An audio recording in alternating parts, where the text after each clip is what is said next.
right, we got a full house, 0 people watching again, so Let's that's really do awesome. it. Yeah. Round 2 and 3 mock draft. We're gonna kind of go really fast on this because there's like 32 picks in round 2, and then I want to say like 50 something. The comp picks. Well, it Or usually 40 ends something. it usually ends before 100. So Yeah, so round 3 will be really extensive. Exactly 100. Well, so we're gonna do basically the last 68 or the next 68 picks of the draft. Yeah, so I think like I said, we're not wasting anyone's time here. We're not going to do intros, and I think going forward, we're not really going to dive into intros. But we had a mock draft last week, so I was going to say it's actually a good kind of dress rehearsal for next Friday, like when there is 68 picks and we don't have as much time to talk about stuff. Yeah. Well, we'll still have a lot more because we'll have round 2 starts at 7 Eastern, I think, and it goes to like 11. Yeah, it starts an hour earlier, I think. So we'll get like 4.5 hours. It'll be very conversational based too. Like it's like we're in the living room with you when you're watching. Because who wouldn't want to listen to us? I mean, we have so many people that are tuning into the live stream right now. But we did have an audience, I will say, like jokingly, we did actually have some viewers that watched later. And that's kind of what this is for anyway. But just to recap, the first round, because before we dive into day 2, and this is, like I said, it's a mock draft. So we are just going to kind of go through the round 1 picks. So Neil, do you want us to kind of read those off before we start? Yeah, so everybody, this is where I'm looking. I don't know if you can see my mouse moving. Obviously, Caleb Williams at number 1 to the Bears. That was a no-brainer. That was a no-brainer. I had all the NFC teams, so I like Drake May more than Steven does, and Steven likes Jaden Daniels more than I do. So I picked Drake May to Washington. Steven went with Jaden Daniels into New England, so that actually kind of worked out for us. We got to pick the guy we wanted. Oh, shit. My bad. And then Marvin Harrison Jr. went to the Cardinals, which seems very likely. Joe Alt, I should say, to help out Jim Harbaugh's new offense and Greg Roman.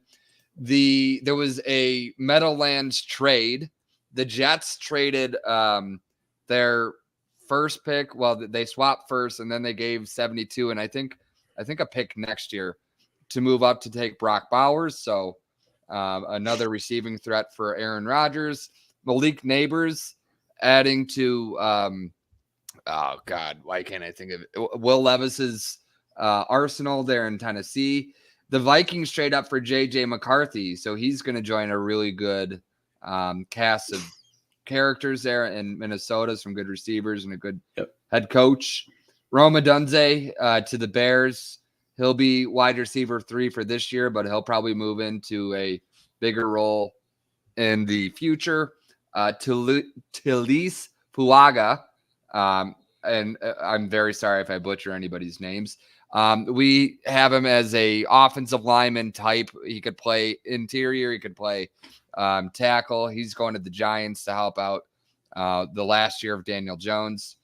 The Falcons had traded back with the Vikings, so they're going to pick Laiatu Latu. He's going to shore up their edge. Byron Murphy. This was a big trade. The 49ers got rid of Brandon Ayuk. When Denver couldn't trade up, they traded back. Byron Murphy becomes a 49er because of this. The Raiders, of course, why wouldn't they go with the fastest player in the draft? Well, actually, he's not the fastest player, but one of the fastest defensive players. Yes. One of the fastest defensive players. He's going to play corner for them. Yep. Jershawn Newton at 14 to New Orleans. Cooper DeJean at 15 to Indianapolis. Dallas Turner at 16 to Jacksonville. Jackson Powers Johnson at 17 to Jacksonville. I actually didn't realize it. Jacksonville. The Packers traded up for Amarius Mims. Terrion Arnold. He's going to go to the Rams as they try to piece together that defense again. Brian Thomas Jr., a new toy for Russell Wilson. Troy, how do I say this now? Fatanu, he's going to go help Tua. And I will say in hindsight, there's no way this guy should go that low. Next Thursday, I'm starting to think there's another guy that went even lower that probably shouldn't have gone. As soon as I dug more on this, this guy's going to be a top 10.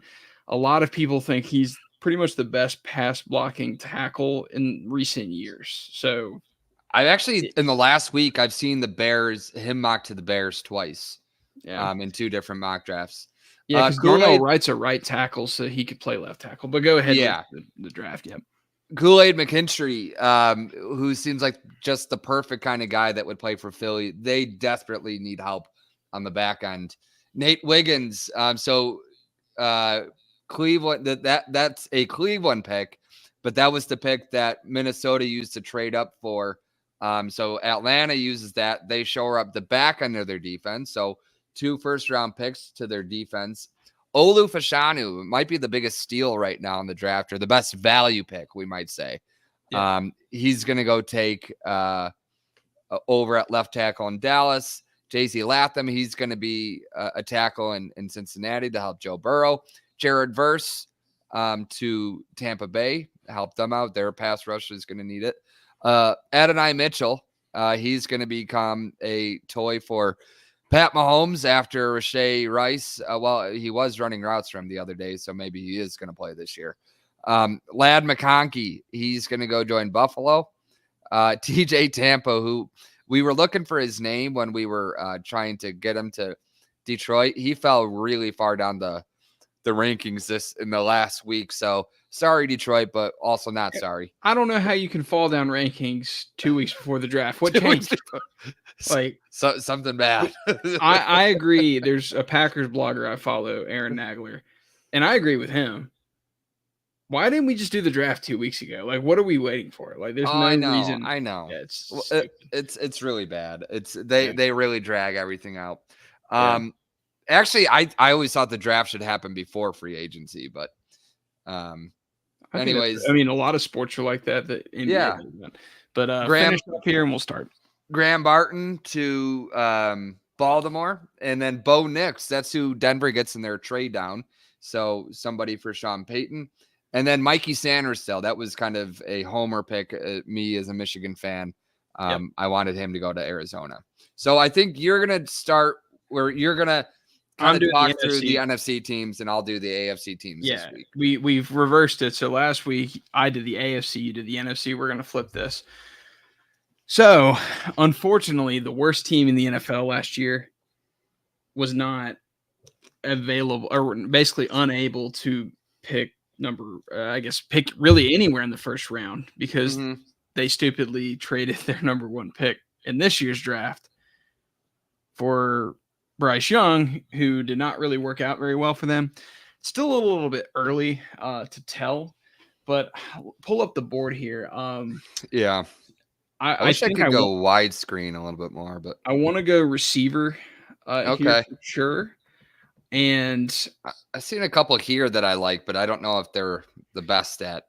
I think they have enough guys that are like contested catch type, like kind of outside receivers. So I don't want to go with the Florida State guys.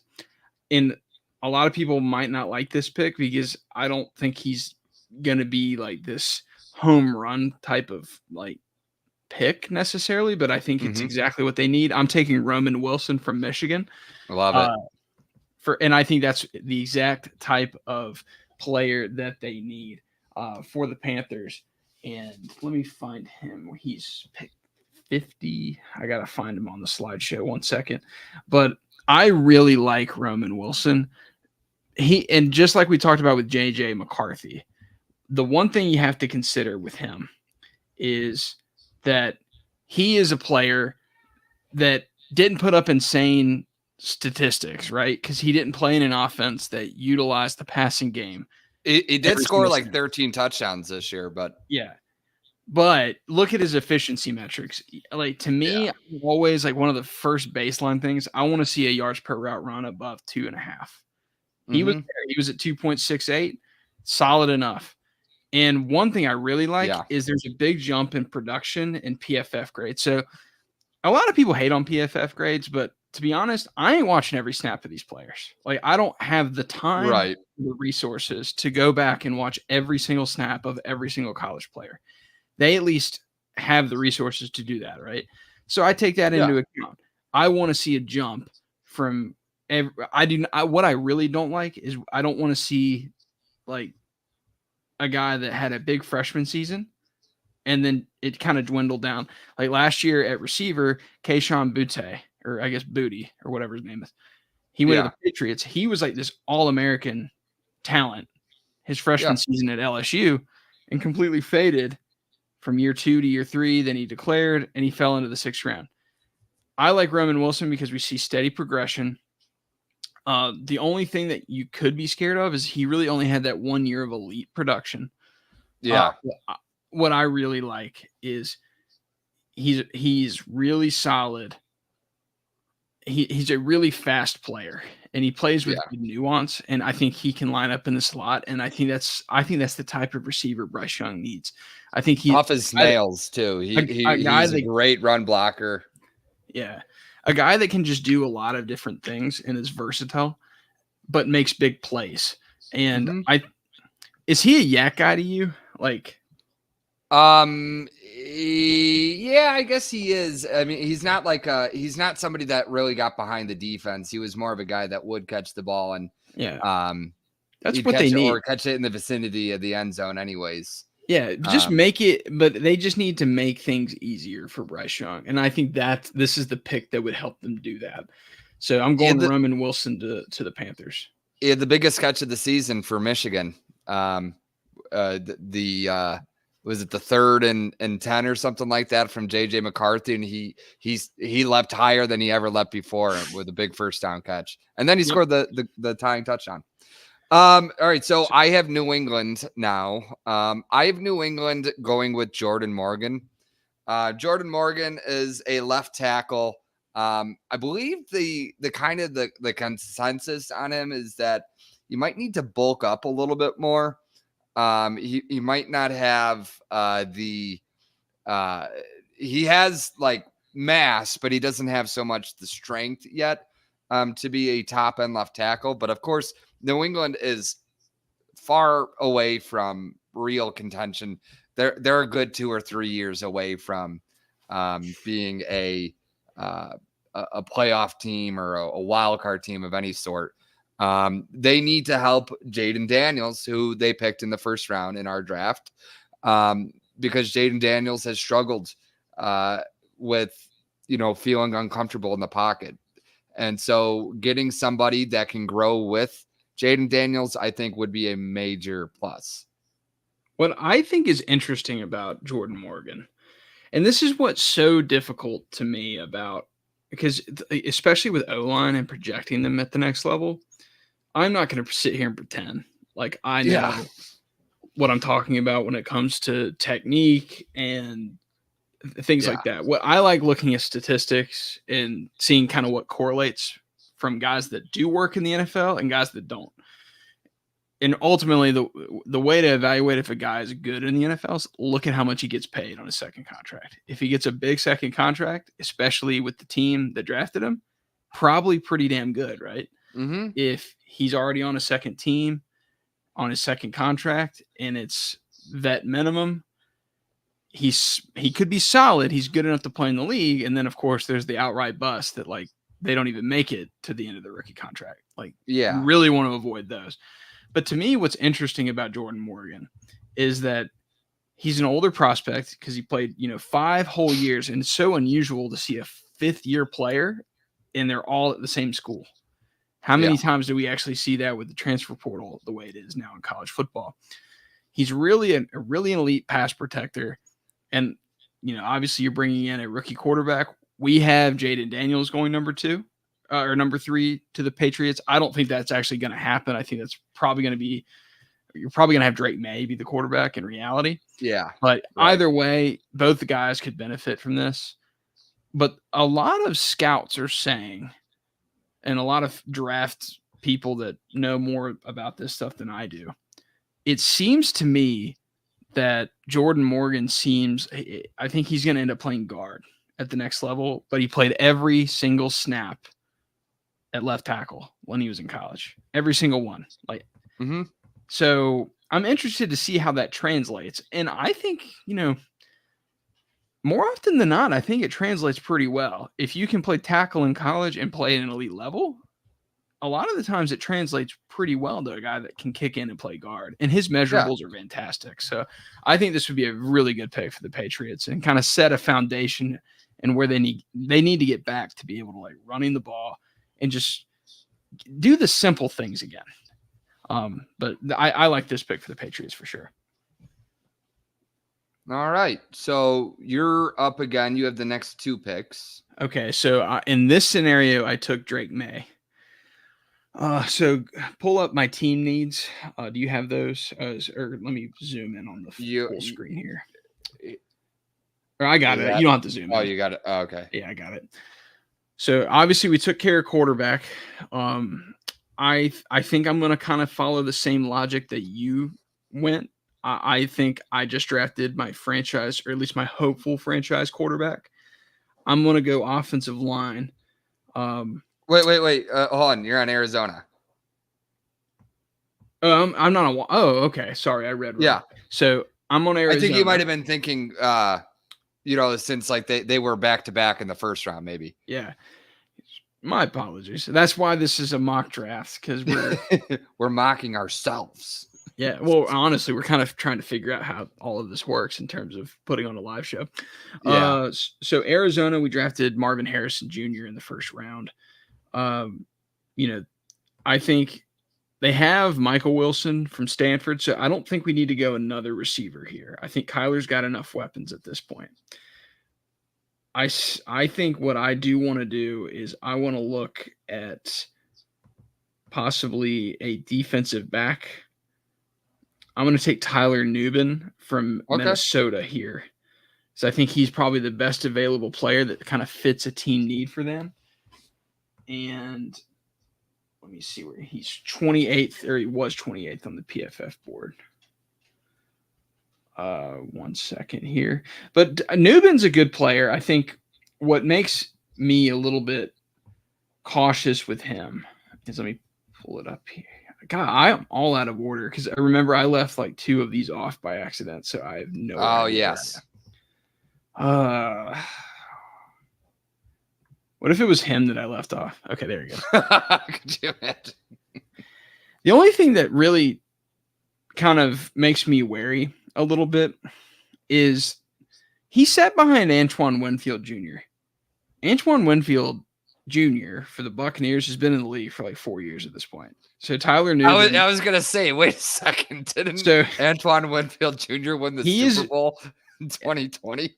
The rule of thumb that I like when I'm picking, if I were picking prospects, I want them young. I want them to show that they performed at an elite level where they can declare early. All-time program leader in interceptions. Yeah, he had 9 years. Yeah. So I think but I think if I'm trying to build up my secondary, Tyler Nubin seems like the best available player for the Cardinals. I don't think it's a pick we necessarily have to dive into as much. No. So I think you're next here, or no, I'm next because I have the Commanders. Yep. God, the pressure's on me. I know, so right? I want to go line. Can you pull up the big board again? I can. Sorry. Whoops. All right. So I want offensive line. Yeah, I'm seeing. Who are their tackles in Washington? They have no tackles. So actually, I would tell you that would be the pick. I'll take Guyton from Oklahoma. Okay. Yeah, they cut Charles Leno, and I think they cut their other. I think maybe their other tackle was already a free agent or something like that. So this is a right tackle. Yeah. 1 second. But he's like a really, really great athlete. Like one of probably the best. High Raz. Yeah, he is a pound for pound, like one of the most impressive prospects in the class. Look how much he shot up in just when the draft process started. Okay, so I'm guessing late second rounder, early third rounder. That's where the NFL Combine happened, I'm assuming. Yep. Yeah. But I mean, especially, and we don't necessarily know how because this is really the first time this regime is making picks for the Commanders. But what's going to be interesting is to see what they value, because certain organizations, they value RAS score. Like, they won't come out and say it, but certain teams, like they tend to have a type. But I think if you want projection that's elite, Tyler Guyton's your guy. Yeah. 6'7", 327. Like, you can't teach that type of size. It almost reminds you, like, usually you see those guys are like Georgia offensive line. Like, for some reason, that's just they have huge guys. But he was actually kind of a below average player at Oklahoma. But I think that's why he's going to play in the second round. If he had good production in college, you're looking at a top 8 pick in the NFL draft. You're looking basically at Joe Alt. Right. Because Joe Alt has that elite size and athleticism, but he was good at Notre Dame. So he's going top 5 or top 8. But the thing is that elite athleticism, and every single coach is going to say this, like, if I can just get my hands on him and coach him, we're going to get everything we can out of them. Yeah. But I think this is the type of swing that I'd want to take. And especially since I'm taking a franchise quarterback, I want to center it around the guys up front. I want to keep my guy upright when he can be. I don't want him running for his life his first season. Because we learned with Mac Jones, we learned it with Zach Wilson. Granted, those guys might not have been great quarterbacks, but you can see how disastrous it can get if you take away the confidence of a young quarterback. So give me the guys up front that can help protect him and help in the run game too. So I'm taking Tyler Guyton to the Commanders. All righty. So I'm up now with the Chargers. I'll be up again with the Titans. I'm going to take a guy. It might be a bit of a reach here. Maybe considered a reach. I don't know. He's been kind of flying up draft boards lately, it seems like. I'm going to go with Ricky Pearsall from Florida. I keep hearing his name. Like, I don't think he'll go first round, but there's a lot of hype around him. Do you know who he reminds me of? And I know, like, Adam Thielen. Adam Thielen. No, he reminds me of Roman Wilson. And who is Roman Wilson's college coach? Jim Harbaugh. Jim Harbaugh. Like, I think in an offense where, they have, who do they have? Jordan Palmer and Quentin Johnson, who they drafted last year. I think they're probably going to let Quentin Johnson try to Jordan Palmer, or is it Joshua Palmer? He used to be Joshua Palmer. Is there? He was on my dynasty league team for a long time, and I gave up on him. I actually got him now. Oh, you did? Oh, yeah. But I think a guy that's like Roman Wilson shined in Harbaugh's offense, not because he was some, speed freak or excuse me, some athletic, like with how fast he was or how quick he was or how big he was. Like, Ricky Pearsall has good size, but he's very good more so when he's off the line of scrimmage. Like, he's winning because he's a really nice route runner. Yeah. And then offense, I think that's going to be built on a lot of timing and maybe we're not chucking the ball deep and we're not really threatening the defense vertically too much. I think this is kind of a guy that really fits what Jim Harbaugh is going to try to do in LA. What I think is so interesting, because this time last year I defended Quentin Johnson, and I still think he's an amazingly talented player. But he's just horrible at the catch point.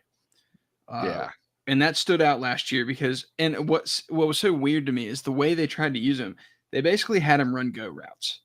And to me, that was like the last thing I would do with Quentin Johnson is like, yes, I know he looks like an X receiver because he's 6'4", but that's not what I would do with him. I think with Ricky Pearsall, what he could bring to the table for the Chargers is you would have a team that went from basically no explosion 2 years ago after the catch to a team that is all after the catch. It's going to make things a lot easier and simpler for Justin Herbert. I think the other thing too is they're going to focus so much on running the ball more. But I really like Pearsall, and the thing that stands out statistically is look at his low average depth of target. He was in some really poor offenses, but he was still very efficient. When I see a guy that's low average depth of target, but high yards per route run, what does that tell you? That when he catches the ball, he's going to make a guy miss. And he did that in the SEC. It's all about how he gets used, though. Because we have not seen him be a downfield threat. We haven't seen him necessarily beat guys intermediately. He is a very line of scrimmage, like 5 yards downfield, make a play. I think if you line him at the slot, use Quentin Johnston and Josh Palmer outside, that's a pretty good wide receiver room. But I think the thing that stands out about Pearsall, like I said, is his yards after catch ability. Mm-hmm. That's where you got to make him count. Because if you can, I think he's got some good. He's a good player.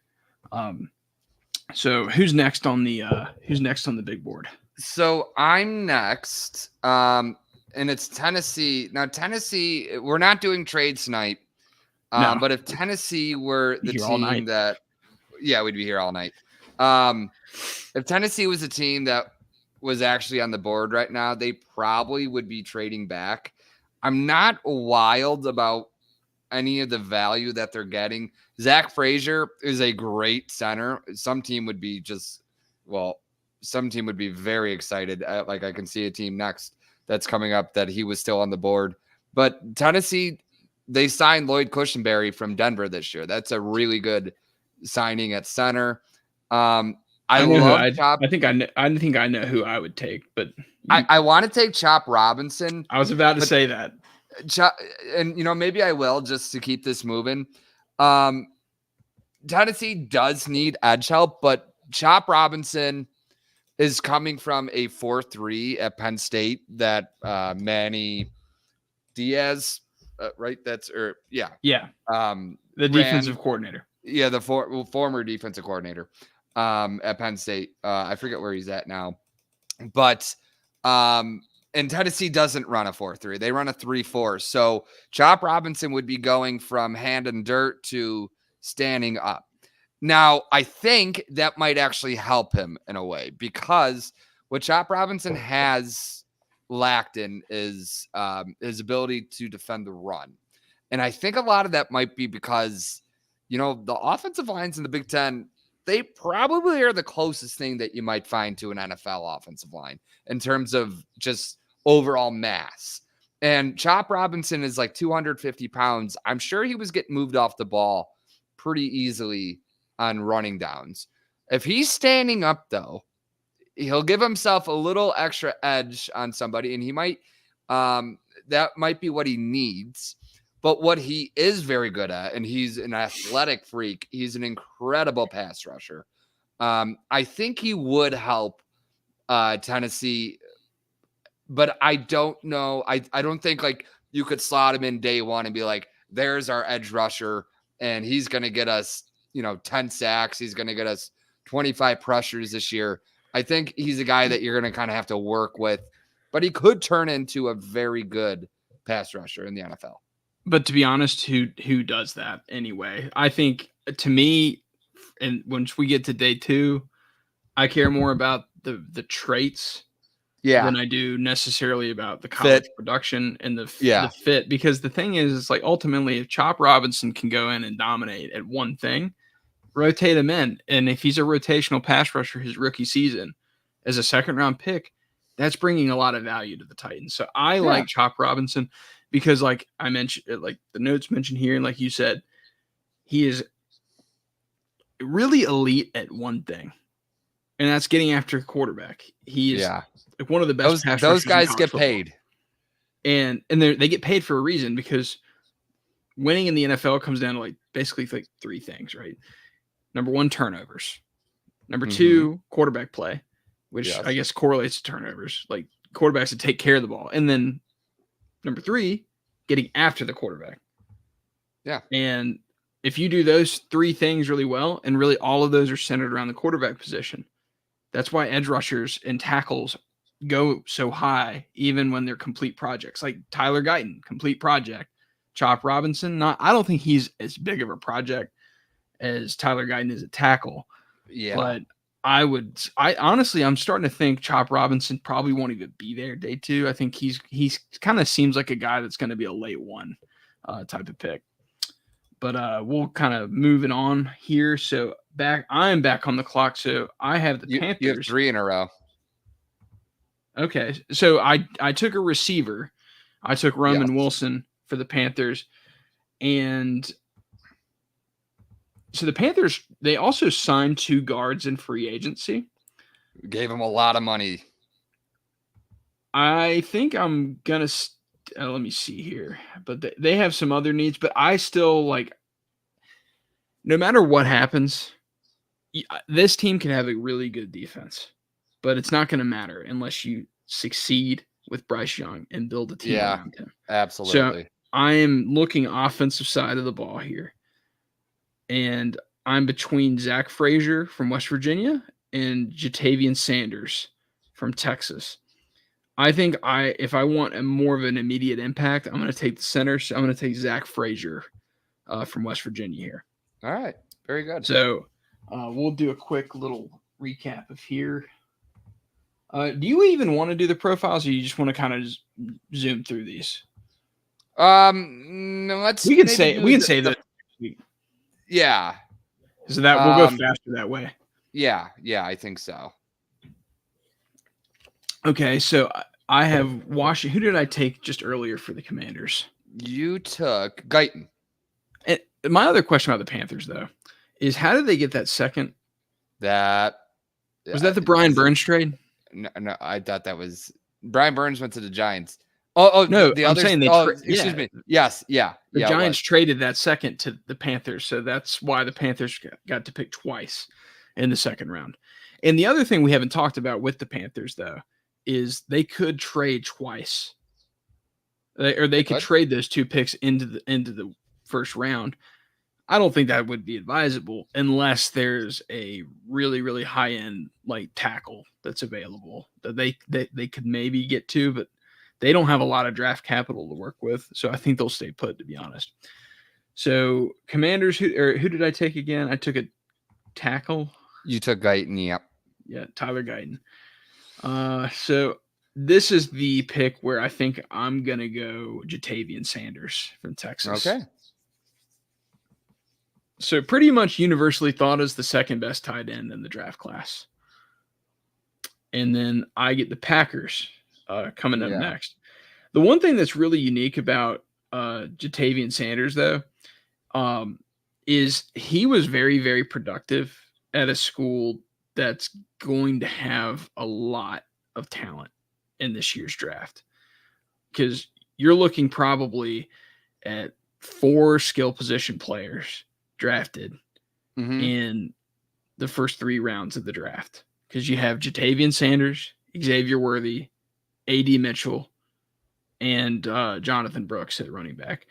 The fact that he was able to produce on a team that had that many guys, I think is a very promising thing.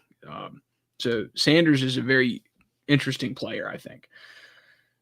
So the Packers, the one thing they don't need, they do not need any more receivers, which is unfortunate because this is such a deep receiver class. I don't think they're going to take one unless an elite one falls. Let me see here. I'm probably going to go offensive line or corner. You did go offensive line already. I went Mims. And Mims would be in that situation. Amarius Mims is going to be the right tackle.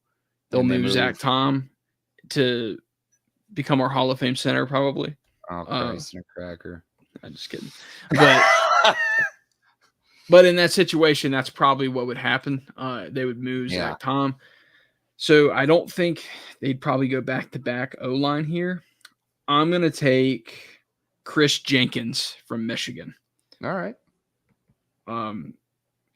Probably the pound for pound, the strongest player in the NFL or the NFL draft this year. And he's the son of former Carolina Panthers defensive tackle and New York Jets defensive tackle, Chris Jenkins. Didn't he play with Green Bay for a little bit? Colin Jenkins played. That's Colin is Chris's brother. But I love these type of players because they have the bloodlines. And yeah, I like this particular player because he's going to be really strong against the run. Like you can just plug and play him and into the B gap essentially, and he's going to be a guy that's hard to move.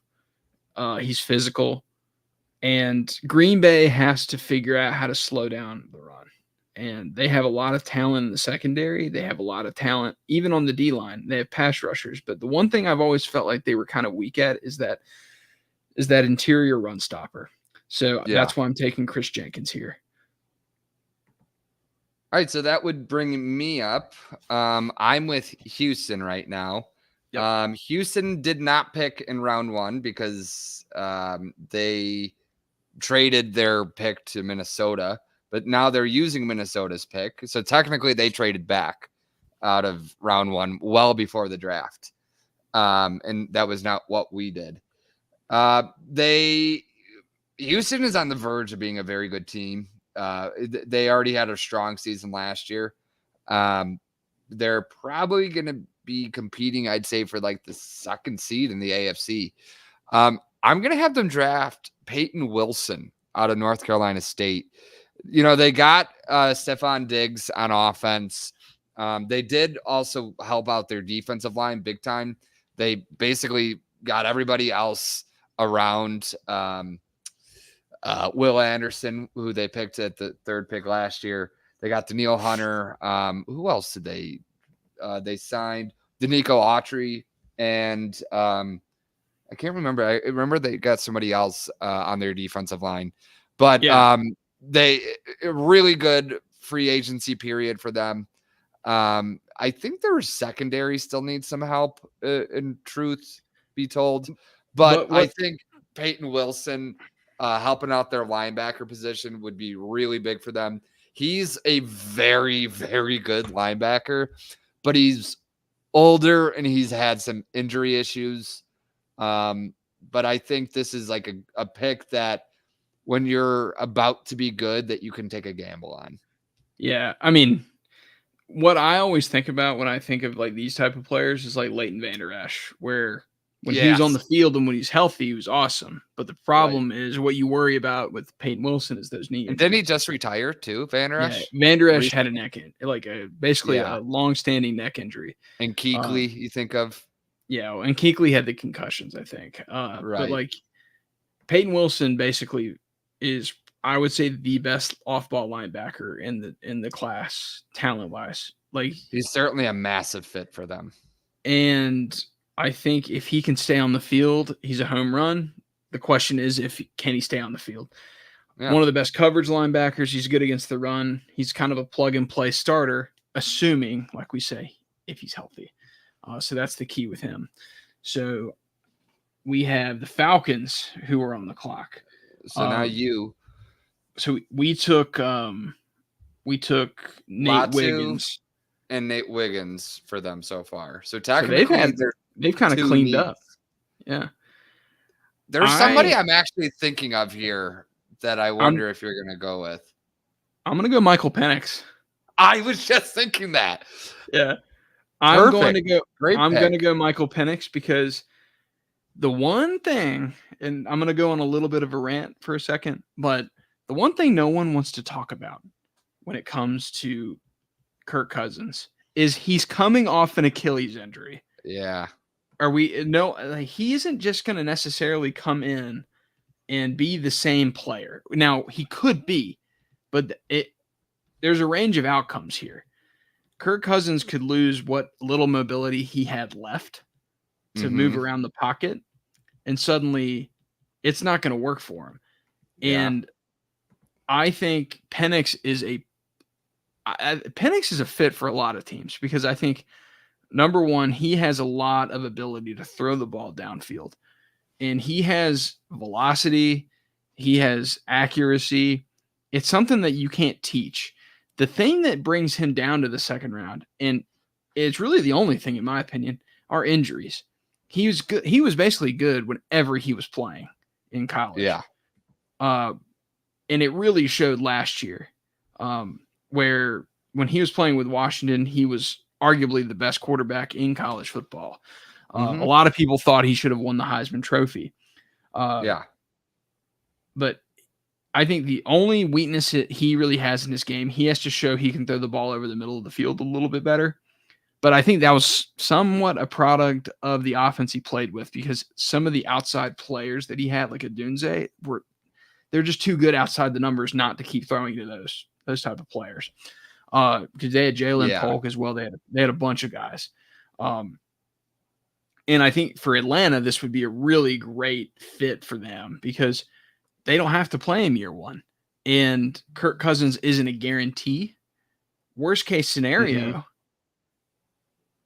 Michael Penix plays well in the preseason, and you could always trade him for a second back. I think it's a great investment to make. And this isn't a team that has a lot of needs. So I would go ahead and swing for the home run, and you could have two quarterbacks on your team.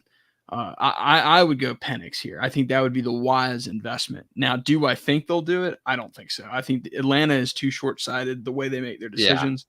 I mean, look at their last 3 years of their first-round picks. They don't know how to build teams. So I'm definitely not. I don't think this is going to happen. This is what should happen. I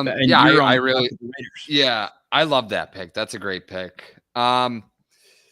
Las Vegas is up. Las Vegas now, they would have probably gone quarterback. They missed out on all the sweepstakes for quarterback. Of course, without the ability to trade up today.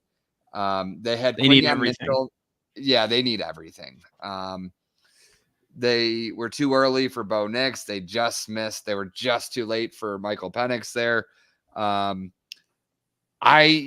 This is going to be a reach, but again, we can't trade back today. I was just checking their depth chart. They just signed Cody Whitehair the other day, who the Bears cut like in late January. I haven't heard that name in a while. Yeah, a great guy. He gave a lot to the Bears, but on their depth chart, he's technically the starting guard right now. So you can't have Cody Whitehair as your starting guard. I'm going to go with Christian Haynes. I know it's a bit of a reach, but I could care less at this point. Christian Haynes, he played mainly right guard, and Cody's going to slot in at left. But if Dylan Parham, who's their other right guard, if he can bump over to left, or if there's some sort of way that maybe Haynes can play left guard, I think maybe that's what they should look into. They need to build up their offensive line certainly a lot more. Their running game really suffered last year, and I don't really think it was due to who's your new running back now again in Green Bay? Josh Jacobs. Josh Jacobs. I don't think Josh Jacobs fell off the mountaintop as quickly as he did from 2022. So I think they need. Who's the offensive coordinator they brought in? Luke Getsy. So does Getsy run a lot of zone? A little bit. There wasn't. See, Getsy's from like the Mike McCarthy build. So did McCarthy run a lot of zone? Yeah, I mean they ran a good bit of it. So that's I think Christian Haynes, I think, is a landing spot dependent, basically. So I think if he goes to a more of a gap scheme, I don't think he's going to play as well. He has some good traits, though. He's really, really long arms for somebody his size. He's going to play guard. He's going to play guard. He's going to be – and he's pretty nasty, like, the way he plays. Mm-hmm. Like, he was a big Senior Bowl standout, and, like, there were guys, like, defensive linemen that, like, he was getting under their skin pretty good. And I kind of like that. I want, like, the kind of the feisty, like, over physical. guards to play, and I think he is a really strong, like just from his production at Connecticut. Not the best competition, obviously, but like the fact is, I think if he goes to a zone-based scheme where he's asked to play that role, I think he's going to be a lot better than if he's asked to play more power. Yeah. So that'll be kind of an interesting thing because he's one of the players, like, I don't think he'll get there, but like San Francisco in round 2, if they have a round 2 pick, I can't remember. They trade so much, I can't remember. But like, this is the kind of player that would fit a Shanahan type scheme really well.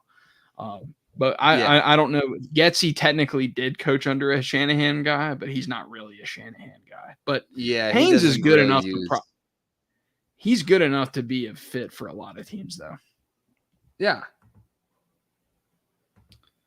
So I have the Saints, and I'm really pissed that the Falcons took Michael Penix because Derek Carr, underwhelming last year, and they're basically done. The Saints, they're not going to get a quarterback in this class, but this year is a deep tackle and receiver class, and they also could use help on the defensive line.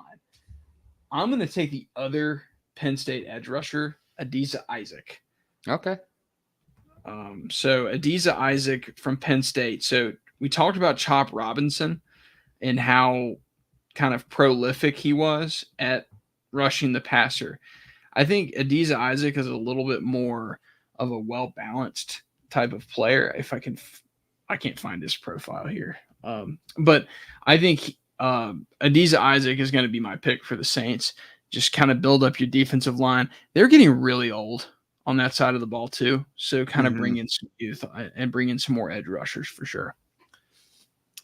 All right, so that brings me up with the Indianapolis Colts. We had them draft Cooper DeJean with their first pick. And with their second pick, I'm just going to check something real quick. Keon Coleman. I didn't think so.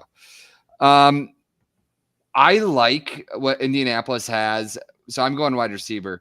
I like what obviously Michael Pittman is, and they just re-upped him. Alec Pierce is a really nice receiver. I'm going to go with Jalen. Sorry. Did you see who Peter Schrager was actually mocking to the Colts?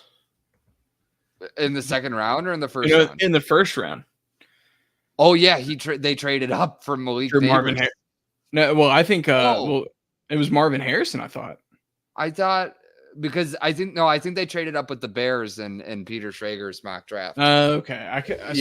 I was listening to somebody that said like that they were in the mix for Harrison, which I have no idea if that's true or not. But oh yeah, that would be actually Harrison's only met with 2 teams. Yeah, that didn't mean anything. The Cardinals and the Bears. Yeah, that doesn't mean anything. He's probably going to be a Cardinal. I don't think that's a question. Oh yeah. I don't think I would be shocked if he wasn't. I have them going Jalen Polk. Besides Pierce and Pittman, I think they need somebody that wins from the slot. I know they had was he a rookie last year? I think Josh Downs, or was he a second year guy? I can't remember. I think he had pretty, an all right season. I'm sure I didn't really look into it, but I remember them drafting him. I just think that they need, if you have Pierce and Pittman, I think you need somebody, you might as well have the 3 Ps, Pittman, Pierce, and Polk. So that's why that's it. That's my only reasoning. I don't need any more. I think this is a team that's so interesting. Wait, do you know Joe Flacco is on the Colts now? Well, he'll probably be the starting quarterback because Anthony Richardson will play another 2 games. Okay. Yeah. But we're going to have, oh, wow. The chat's really lighting up here. But, and we're canceled. Yeah. Hey, if a tree falls in the forest, like, does anyone hear it? Like, so when Old Souls Football does a live stream, does anybody hear it? But anyway, so we'll get there one day. We'll have an audience. Just got to be on YouTube. You just got to be there to start. Right. So, but Jalen Polk, I think, has the versatility to play in the slot and out wide, and that's really cool kind of for the Colts from their perspective, because they have a team that, Michael Pittman is kind of your prototypical like X receiver, right? Yep. Like Josh Downs is pretty much a slot, and Alec Pierce runs like, he does kind of a very simplistic, like he's a downfield guy. So you have guys that kind of fit a mold, and then Jalen Polk is kind of like your chess piece, that he's your joker essentially, right? That'd be really interesting. The thing though is like that's a lot of draft capital tied in to a receiver room from the last 5 years, because Pittman was from the 2020 class. Josh Downs was from last year, Polk this year, and Alec Pierce was from 2022. And none of them outside of Pittman had really made an impact. So it'd be interesting if they go this direction again, because to me, it would almost show as a sign of giving up on Alec Pierce. So I'm interested to see, but this guy has a really elite kind of, I would say Jalen Polk he has this kind of elite, he has the elite traits, but the production didn't show at Washington.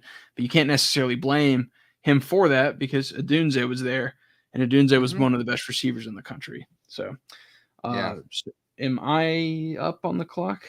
I'm the Giants, and I need everything. This would be the most Giants pick ever, but I'm going to go Keon Coleman. Oh, yeah. And the reason I'm doing this is a receiver room. I am so tired of watching the Giants, and we won't spend a ton of time on Keon Coleman. He's big. Just get somebody in there that isn't Kenny Golladay, and that can actually like play with some size and physicality. Because like they drafted Wan'Dale Robinson, they had Paris Campbell last year. It's just a bunch of slot receivers. Can we just get one guy that can line up outside, and that isn't Kenny Golladay and washed up like 5 years past his prime? Which Kenny Golladay is amazing, because he was only like 2 years past his prime, but he looked like a guy that had been retired for like 7 years when he got to the Giants. It's amazing like how bad he was when he was with them. It's one of the most amazing sequences is the Kenny Golladay era for the Giants. But he got his bag. Yeah, he got the bag and he's done. But granted, I think the injuries were probably more of a reason. I don't think it was from a lack of effort on his part. Because it seems like I've heard that Kenny Golladay, like I haven't heard that he's a bad guy. I think he just had the injuries. But you're on the clock with the next 2 picks. Oh, I do have the next 2 picks. So I'm gonna go with they don't need any more receivers in Jacksonville. No, they do not. I'm gonna go with Javon Bullard, who would have played a few games in Jacksonville in his career. Jacksonville did get help on the defensive back end. In free agency, they got Ronald Darby from Baltimore, who's nothing to write home about. Darnell Savage, who you know very well. Yep. But Savage is probably going to play more of like your strong safety with Jacksonville. Javon Bullard is more of your prototypical deep free safety type. Jacksonville, I think I would love to help their offensive line, but we kind of picked it clean for a while. I think the offensive line guys. So then that would leave me with Cincinnati. I kind of like the idea of going with Braden Fisk here. He's just such a nasty, like he's from Western Michigan originally. He just seems like a lunch pail like defensive line. Like he is being mocked to Cincinnati a lot. That seems like a normal Bengals pick. I think that's who I'm going to go with for them.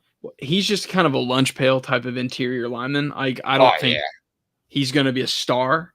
But the thing is, like, those are the kind of players you need to win. And I like Braden Fisk because what he brings to the table. This team's interesting. So Philadelphia, plenty of weapons. We always hear about their weapons, right? Yep. But they're also kind of a team that's pretty loaded across the board.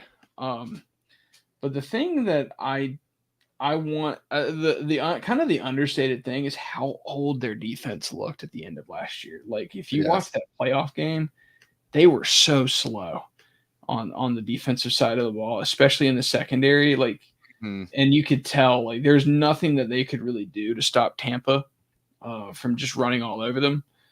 Yeah, they made Tampa look incredible. So I'm gonna go with, I don't even know how to say his name, but I want a guy that can contribute not only in coverage but also in the run game. So I'm going to go Ennis Rakestraw Jr. from Missouri. Okay. I'm going to go with him at corner because what he can do is he is really an elite run defender, like one of the best run defenders that PFF charted. He has really, really good change of direction. Not like elite straight line speed, but I think that's not what Philly is necessarily needing. I think they need a guy that can move around the defense and play with quickness in their secondary. You could just tell. I think they just need fresh blood in the secondary, so that's why I'm going Ennis Rakestraw Jr. out of Missouri. So now I'm up with Pittsburgh. I'm definitely not going to know how to pronounce this next guy's name. I'm having them draft Karan, I'm assuming, and then America. I think that's how you say his last name. No, let me do that would be such a it's too bad Sam Rosen doesn't call games anymore. Because I still remember Israel Adonijah. Is Israel David Aromashado. Yeah. So he's going to be our pick. He didn't play a lot last year. He got hurt pretty early on. And he is coming from the Ivy League to Pittsburgh, which is quite a big jump up, if we're being honest. But in fairness, he might be better than what Pittsburgh has right now. They have Dan Moore as their left tackle, who seems like an NPC, as the kids say. You know, they need somebody there to protect Russell Wilson. We got them help at receiver and they didn't really do anything to help their offensive line in free agency, I'm pretty sure. So they desperately need somebody, and I think he's going to be. I'm not going to say he's their left tackle of the future, but they got to try something. How much Yale tape did you watch prior to the special? 80 milliseconds. Yeah, lots of Yale tape out there. Yeah, you know. Yeah, like finding his profile picture was really difficult. I have it somewhere, but you had to use his high school graduation picture. Yeah.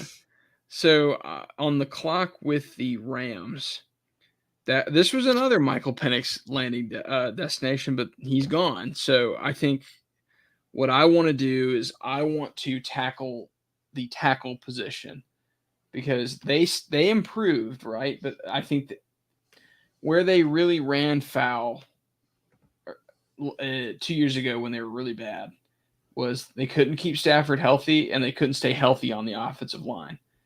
So I want to take just a steady Eddie player. And they've had some success with Notre Dame players as of recently, like with Kyron Williams. I'm going to take Blake Fisher from Notre Dame. He might be down the board a little bit. Okay. But Blake Fisher from Notre Dame is a pretty solid. I think people kind of forget about him because of, he was not necessarily the standout player at Notre Dame. That was Joe Alt. Mm-hmm. But I like Blake Fisher to kind of be a plug and play starter for the Rams, and I think that'd be a good use of their round 2 capital. Now for the Eagles, I want to make an investment in my defense once again, and I want to look at linebacker. So I think this is a draft where the Eagles just focus on their defense, right? Okay. So I think because, like I said, that was the main reason, and I'm going to bring it back, and everybody's going to get so sentimental about this. Who do you think I'm going to take here? Who are you going to take? I'm going to take Jeremiah Trotter Jr. Whoa. I didn't even know he was in the draft. Am I missing him? He should be down there. I'll just type him in. Yeah. Where does he rank on here? Oh, there he is. I don't think it's that crazy of a reach. Yeah. Honestly, here's the thing. People are looking at this like, you're taking the 96. This could be the Eagles board for all you know. Like they might have them as a second round grade. And the way I ordered them was actually how the PFF board looked a month ago. He was the 84th player on their board. So son of Jeremiah Trotter Jr., high football IQ. I wrote high football QB on there, so I gotta correct that. But he's just good at everything, and I think these type of players you want to just plug and play. And the fact is, he was asked to do so much. Clemson's linebackers historically have always been asked to carry the weight of their defense a lot of the times because they do everything. They've had a lot of good players like Isaiah Simmons. He busted in the league though. If anybody remembers Ben Boulware, he was a really, really awesome linebacker. He was just not athletic enough to play in the league. But I think Jeremiah Trotter, that's who I'm going to go with Philly here and kind of rebuild their defense on the fly a little bit. They have a great front because they've drafted so much talent there, but they got to build it back a little bit. And the kid from Georgia, I'm blanking on him, that they drafted a couple of years ago. Like I think, goddamn, I know who you're talking about. I should know this. I'm blanking, but they drafted an undersized linebacker once again. But I just want Nakobe Dean. I would just build up your linebacker room, and that's who I'm going to take here for Philly. So back to the Dolphins, the Cleveland Browns. No, the Cleveland Browns. Okay. Who, if you zoom in very closely here, that's really close. That their helmet, their face mask isn't back to white yet. Thank God the Cleveland Browns went back to a white face mask. It looks just so. That's how the Browns should look, and I'm glad they're back to that. I will say it's hilarious how they made that a big deal. Like, yeah, I know. It's cool. It's actually cool, but like, I've been very happy so far with all the uniform. Like the Lions brought out like some really nice. They're kind of going back a little bit more to their. They've been listening to old souls. They're listening to old souls.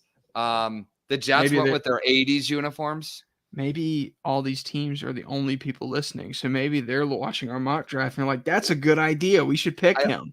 I like this guy. These guys know what they're talking about.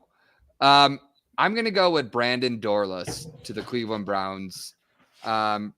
He is the Browns, even though their defense was spectacular last year, although they did start to fade away towards the end of the year. They do need some interior help. They do have like Dalvin Tomlinson and Shelby Harris there, but who I thought were kind of all right, but I suppose they feel like they need more help. And so that's kind of where I have them going. It's actually it would be a great job to have to be an interior rusher on the Cleveland defense. You're never going to see a double team unless you become an incredible player yourself, because you have maybe the best pass rusher in football beside you. So I love that fit specifically because what he did in college was he was a B gap player one year and then he played primary edge the next, and then he went back to B gap. So basically what he's doing is he's playing, he shows he can basically play all over the defensive line. You're not going to line up as an edge rusher with Myles Garrett, right? But the thing is, he's going to be able to rush. He's a good rush. Like the farther he goes inside, the more his pass rushing ability stands out, right? Yeah. So I like that fit because like he does one thing specifically well, but there won't be a huge pressure on him to be the edge rusher because they have one. And Myles Garrett's taking so much attention away. He's going to get a lot of one-on-one opportunities inside. I think he can wreak a lot of havoc as a pass rusher for the Browns. So I love that pick. I like that. Dolphins next. The Dolphins, I have them going with I'm going to have them going with Jonah Ellis. You can never have too many good pass rushers. The Dolphins got a good year out of Jalen. Well, I maybe they haven't gotten exactly what they hoped out of Jalen Phillips, and obviously Bradley Chubb is. Wow, he's how many years in the league now? Even though they did re-up him when he got here. I think Miami needs to continue to add to their defense. We got them some offensive line help in the first round. I think more or less they have helped their defense out big time this year. They added a lot on the back end, but I think getting a guy like Jonah Ellis, who's played a lot of outside stand-up, outside linebacker, I think that's what you want for them. Yeah, I think he's just he's going to bring some technical ability, a guy that can contribute right away. And this is a team that's trying to contend in the AFC, so they probably need immediate help. They're not necessarily looking for as many project type players. So I like that pick for them. We have the Cowboys. So this team underrated, has a lot of needs, but one need stands out more than any of them. Yeah. Running back. They don't have any because they have a scat back in what's his name? The kid from Kansas State. Yeah. He was like 5'4". Deuce Vaughn. And then got the kid from South, Rico Dowdle. Why am I blanking on names? But running back is where I'm going to go, but I'm not going Jonathan Brooks because Jonathan Brooks scares me because he has an ACL injury. I don't want Blake Corum because I don't think he necessarily fits what I'm trying to do. He doesn't have the burst that he had before his knee injury either. The guy with the best burst in the class and the best running back in the class, I'm putting it on the board right now, is Jalen Wright from Tennessee. Here we go. Yeah. Jalen Wright from Tennessee I really think he's just like a do-it-all type of player. He can catch passes enough, right? So he didn't do a ton of that early in his career, but last year they did utilize him in the pass game more. But what's going to stand out about Jalen Wright the most is his burst and his athleticism. And he is arguably the most explosive player, or was the most explosive player in college football last year. And he had a 7.4 yards per carry. And he did that playing 8 games a season in the SEC. So that's awesome. Like if he gets 60% of that, he's a 4.5 yards per carry kind of player. It's like that's a starting caliber player in the NFL. The speed, the size to speed ratio is elite. So a lot of people call it a speed score. He's 95th percentile in that. And I use a site called Player Profiler. It's more of a fantasy site that looks at that. The zero use in the pass game, that's a little concerning. But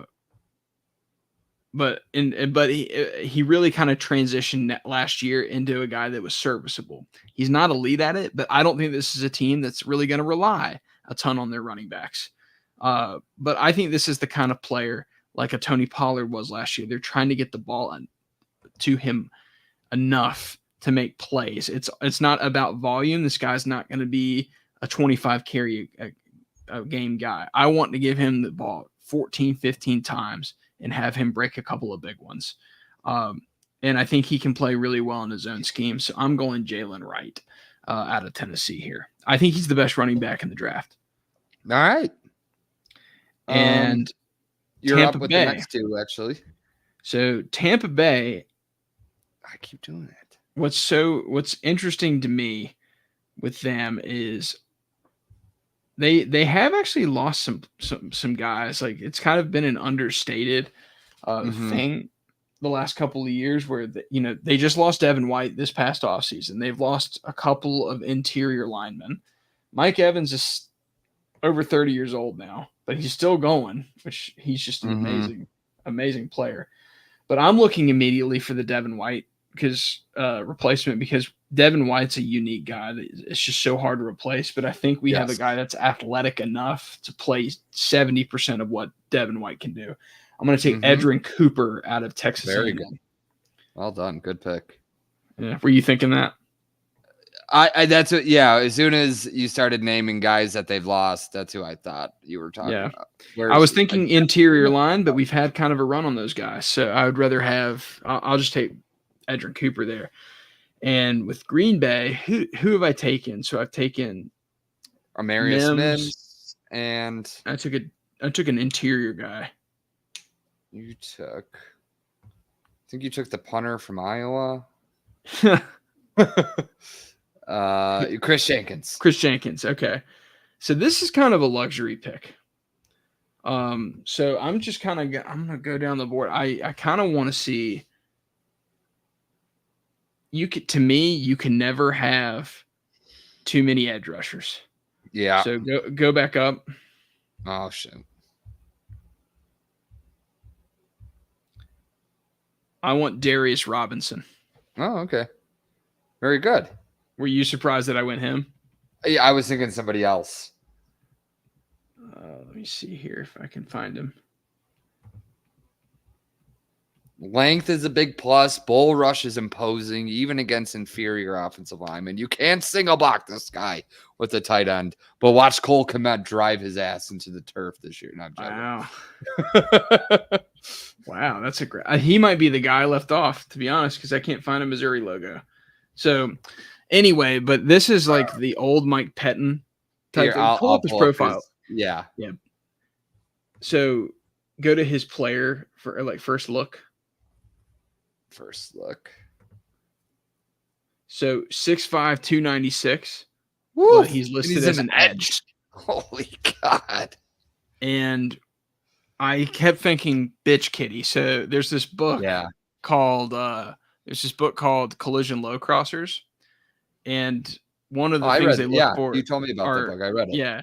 One of the things like Rex Ryan type of defenses, which Green Bay has basically been that type of defense. A lot of people think they might go to a 4-3, but I think what really the Packers front office has looked for in edge rushers is just athleticism.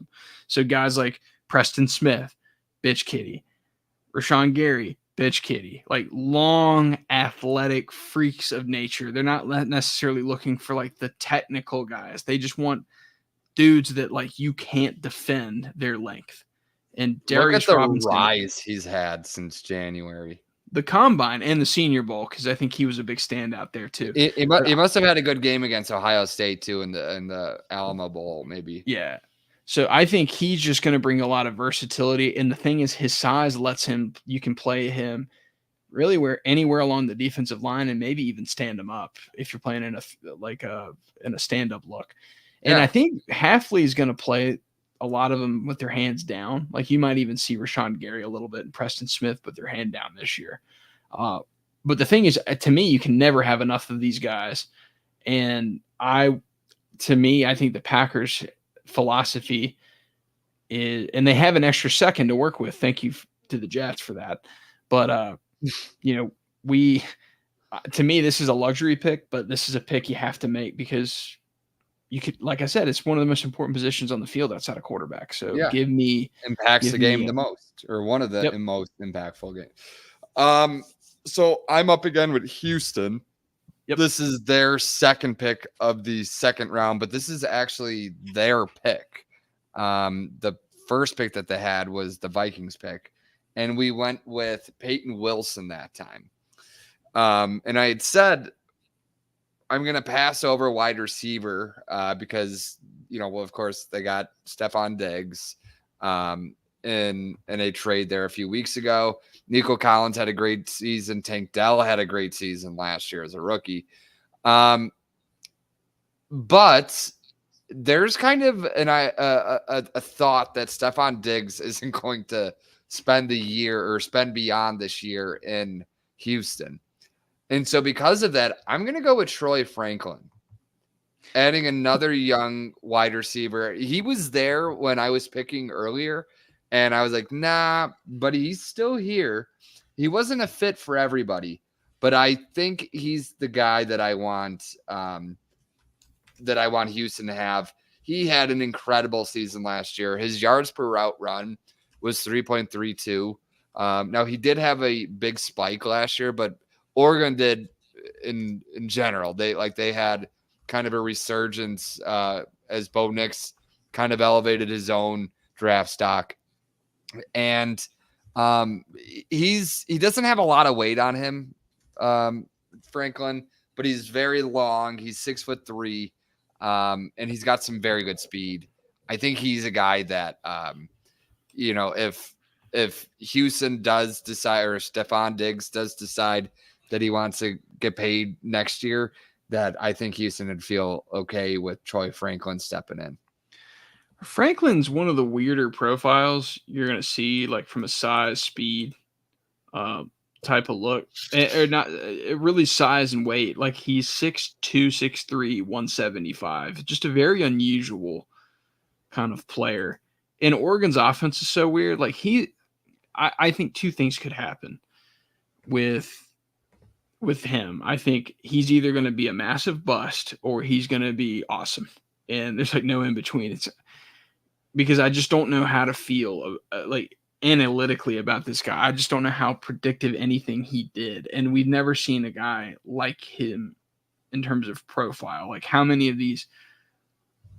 long guys are actually that small? Yeah. And he's going to be really interesting. I'm kind of fascinated to see how his career plays out. He was really, really good at Oregon, but the NFL is a whole different animal. So you're up next again with the Bills. Yeah, I have the Bills up next. I'm going to hold on. I just want to check one thing on one player. Yeah, I'm going to go with Jaden Hicks out of Washington State. The Bills are in not a rebuild, but a retool. They certainly need to get younger. And they purged a lot of their roster, which I think is actually going to end up being a good thing for them. Not this year, but I think down the road, assuming they draft well. Because now you can kind of build the team more to what Josh Allen does well. And you can get cheaper at other positions, which is good. And you also talk about a team that's been through it all. You have a team that doesn't have the scars that previous teams have had, because boy, I don't know if any team has suffered like they have in a long time. Truly, I know Green Bay is up there, but Green Bay, at least some of those Packers teams that, well, I guess maybe the most recent Packers team that made runs at Super Bowls from 2019 to 2022, we'll say, those are pretty Almost rough. But, yeah. Like the early 2010s team, at least they had the 2010 Super Bowl, I think the Bills they are scarred. Yeah, they're at least we made it. Yes, they're right. Yeah, the Bills are almost like the Eagles in a way, where like you look at their defense, you're like, man, like they're on borrowed time with a lot of these guys, like Poyer and Micah Hyde. Like they had such production for such a long time. Tre'Davious White, the same type of like they are.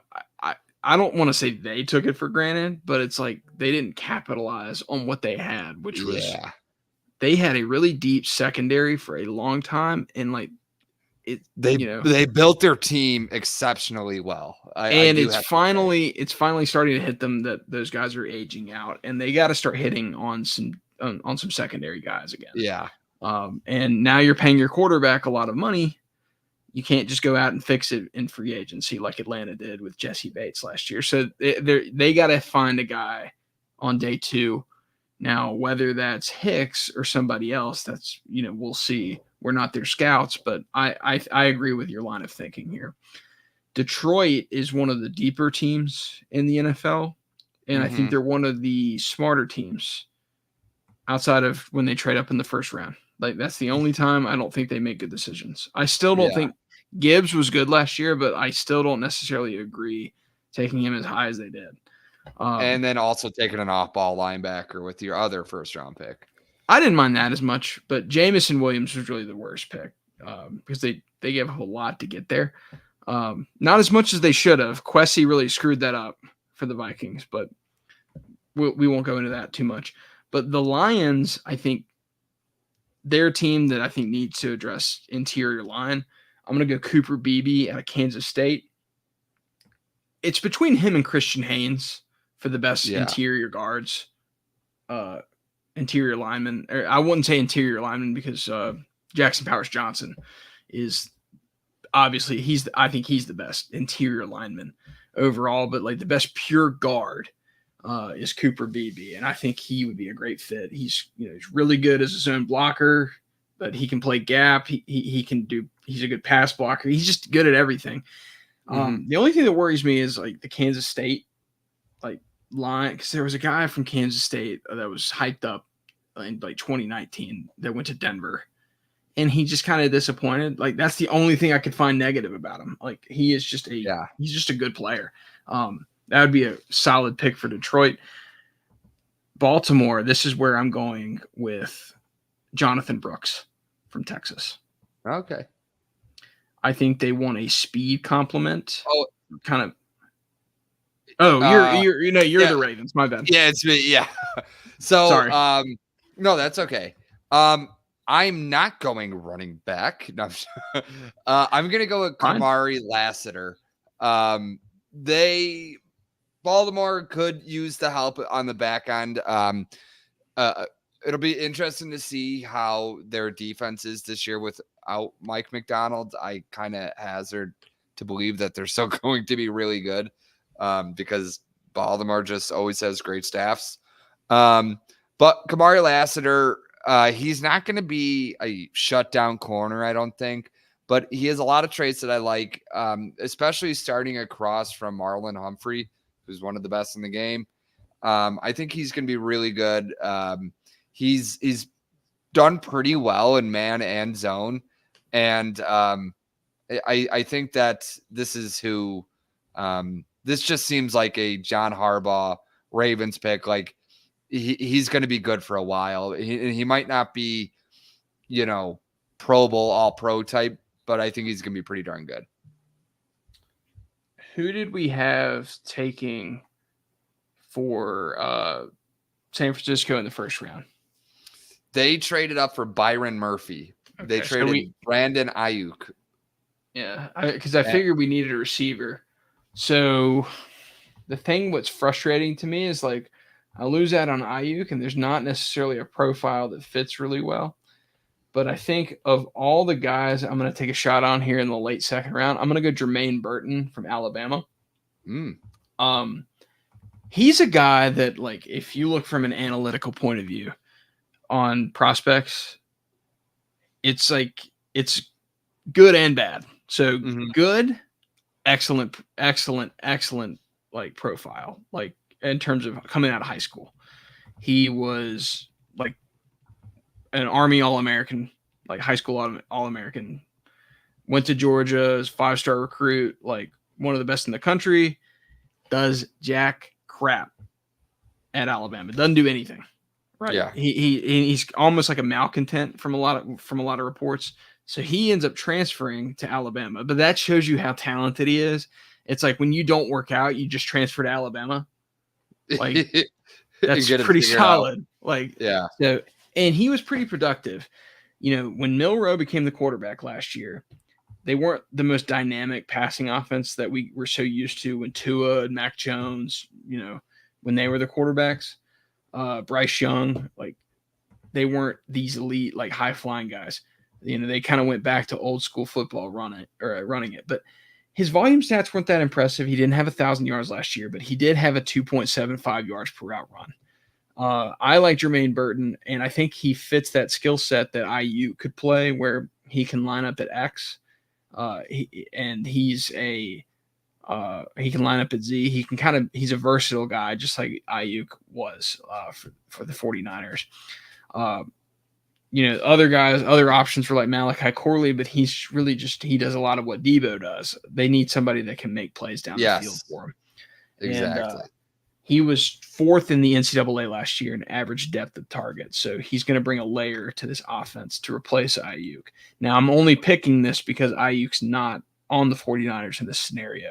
If Ayuk is still a 49er come Friday night, I'm not taking a receiver if I'm San Francisco. So you're up with the Chiefs. And this is a So dream scenario for them, I think, for the Chiefs. Oh yeah. Yeah. So I can't believe there's still a receiver on the board. Yeah. Well, they got a receiver. Remember, they got Adonai Mitchell. Oh, that's right. No, Yes. I thought he went to Buffalo. Who did? Yeah, you're right. Buffalo took McConkey. That's right. Yeah, Buffalo took McConkey. Oh, they're probably kicking themselves because Xavier Worthy's still on the board. He is. Yeah. Man, he could be like Tyreek. Yeah. And Carolina's hoping and praying that Kansas City doesn't pull the trigger here, because then they could double up on pass catchers for Bryce Young. Yeah, they want Tyreek 2.0. Could you imagine? I mean, he has a lot of things that needs to be polished as a wide receiver to make it in the pro game, Xavier Worthy, but you can't deny his speed. I mean, he ran a 4.21 at the combine. Yeah. I was considering I was considering going with the edge rusher from Alabama. I can't think of his name now. Is it Braswell or Bram? Anyways, they do.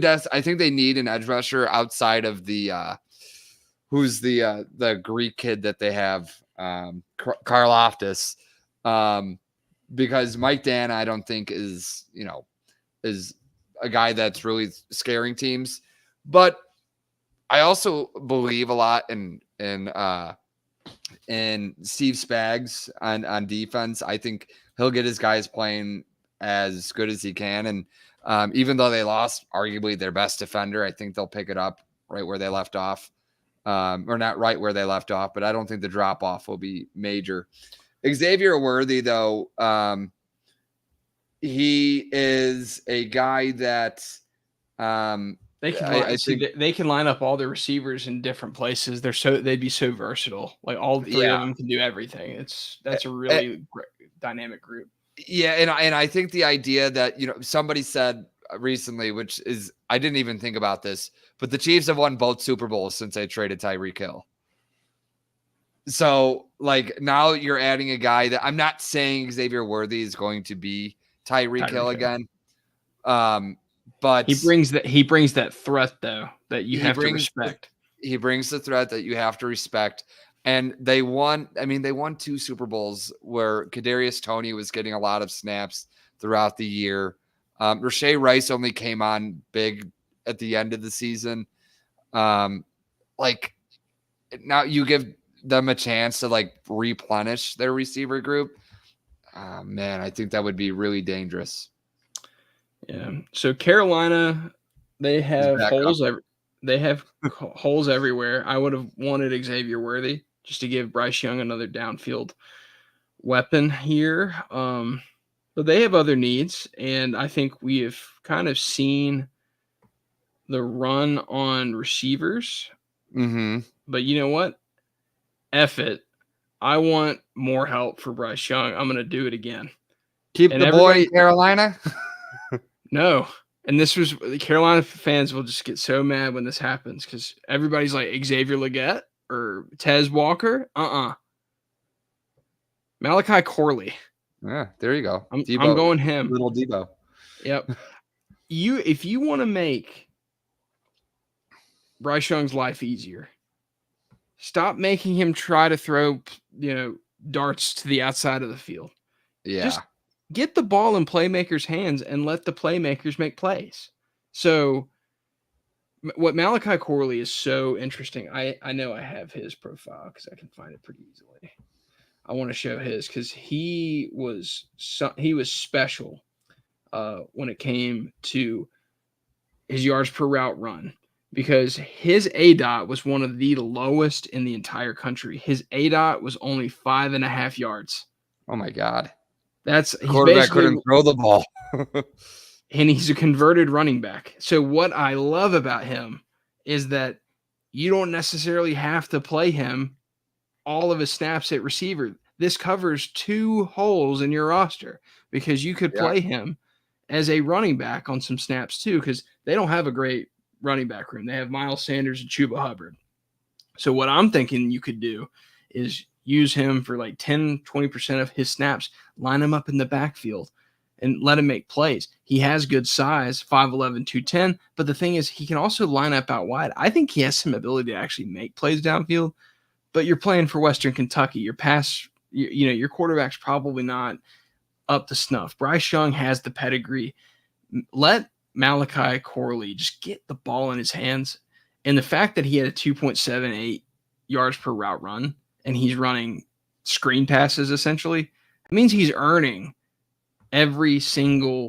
he's either earning all the targets, which means the offense can just funnel through him and he can make that happen, which is impressive, or that he's so explosive that after the catch, if he can develop anything down the field, that's a plus. The only thing that you worry about with these kind of players is he just going to be Laviska Shenault. But the thing about Laviska Shenault, we just bringing him up. Like, if there's one guy that's consistently made plays for the Panthers in the last 2 years, it's actually Laviska Shenault. So I don't think that would be the worst pick here. I think Corley has some special traits and some special playmaking ability that would really accelerate Bryce Young's confidence, I think. That's what the draft should be about to the Panthers. F your defense, honestly. Give up 50 points a game. You just need to make Bryce Young feel like he doesn't suck. Yeah. And have a good year. Go 5-11 and be terrible next year, and you can rebuild your defense with the draft capital you have, right? The key thing you have to do is you can't leave this season knowing that, basically looking at Bryce Young like Zach Wilson is on the going, ooh, where it's done and you don't have anything to build around because you gave it all up for Bryce Young. It has to work. You have to make it work. That's why I'm making the pick here. Sorry to spend so much time on a third round receiver. So you were just excited. That's all right. Corley's one of my favorite players in the draft. He should go in the third round though. I wouldn't take him as a top 50 player, just because running routes, he's a projection. You got to take the traits and coach him a little bit. Cardinals, I'm going to go. The Cardinals have 4 more picks right now. I'm gonna go Blake Corum here for the Cardinals. Okay, that's 2 Michigan guys for them. Yep, I'm gonna go Corum. Not a great pass catcher, but we don't necessarily know that either because they just didn't throw the running back at Michigan. But what I'm trying to get from Corum, I think he brings a cultural aspect to a team that is rebuilding their culture, right? Kingsbury, the way he left, they were a losing franchise. Yeah, I want to surround Kyler Murray with guys that won in college. I think that's important. And Blake Corum seems like, and to me, he does the little things really well. And he's a good running back. I don't think he's special by any means. I don't think he's going to be a Hall of Famer or anything like that. But he's just a good player. And I think at this point, you could probably do worse. I'm going to take Blake Corum. And then me again. Geez. So what are my needs for the Commanders? I'm going to go defense here. I've been going offense a lot. Let's look at corner. So we've had a big run on skill players. Yes. You took Lassiter. I'm going to take Max Melton from Rutgers for the Commanders. And Melton's a good player. He's actually the brother of Bo Melton, Green Bay Packers receiver. So that's kind of a coincidence here. For some reason, I have Kentucky's logo up here. I don't know why I did that. But he went to Rutgers and more of an outside corner there. But a lot of people think that he's going to kind of move inside and be a slot corner. But you need those guys. And I think if you can get a starting slot like nickelback player in the third round, that's a good use of that capital. So I'm going to go with Max Melton here for the Commanders. And I will finally let you pick because I feel like I've been on the clock for like 5 minutes. Yeah, that's all right. I am going to go with to the Patriots. Yeah, so the Patriots are up on the clock right now. We need to get, just talking about Bryce Young, trying to make him feel good. We did get Jordan Morgan for Jaden Daniels. I was thinking about going defense first, but I know Bill's gone now, so their defense could take a step back. But I think that we are going to go wide receiver here. We're going to go Xavier Leggett. I think just by chance that he dropped to them, I think is kind of should be a sign enough to say, hey, maybe this was meant to be. Xavier Leggett, he had really only 1 year of huge production. It was one very good year, though. But he was the focal point of South Carolina's offense last year. And so that helped. I don't think you'll want him to be the focal point of the Patriots offense, but if he has to do it for a year before you get somebody better, I suppose that's not the worst thing in the world. They do have Kendrick Bourne and KJ Osborne, which is, I love it, an offense that puts a bunch of number threes together. But he did have a great, as you see there, he had a great yards per route run last year. But he's been around for a while. So it's scary to me that between 2019 and 2022, he had 423 combined yards. Do you know who that kind of reminds me of? Velus Jones. Yeah. And Velus Jones had like 600 yards receiving in his first 4 years of college. But the thing is, on the flip side, the same argument could be made for Brian Edwards, who at Brian Edwards' career at South Carolina, like awesome as a freshman, and then kind of plateaued after that.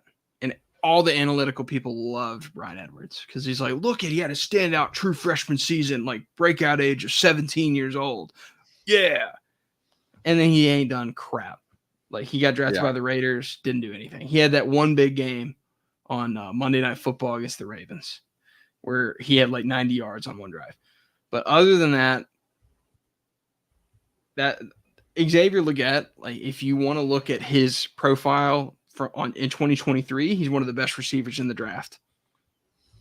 He's not even a player in the draft in the other years. Like he doesn't exist. He's not like he's arguably not even UFL.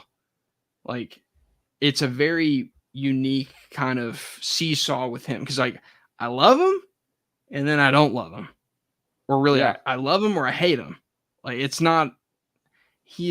That's why he's kind of a perfect fit for a third round because it's like I'm going for a home run. If he busts, he busts. Third round picks miss 75% of the time anyway.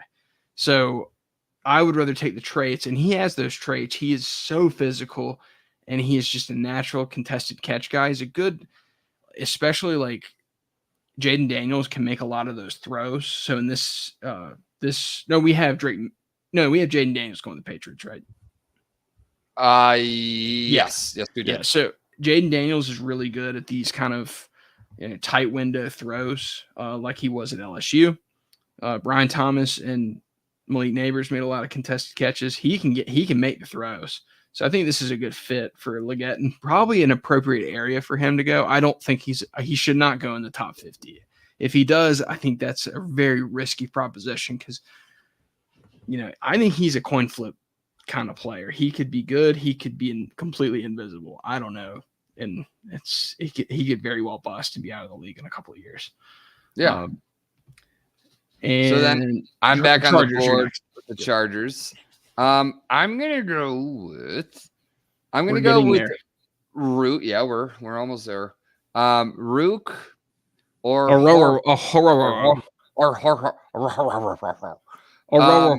gosh, can't do it. Or Horho. I think it's Aurora.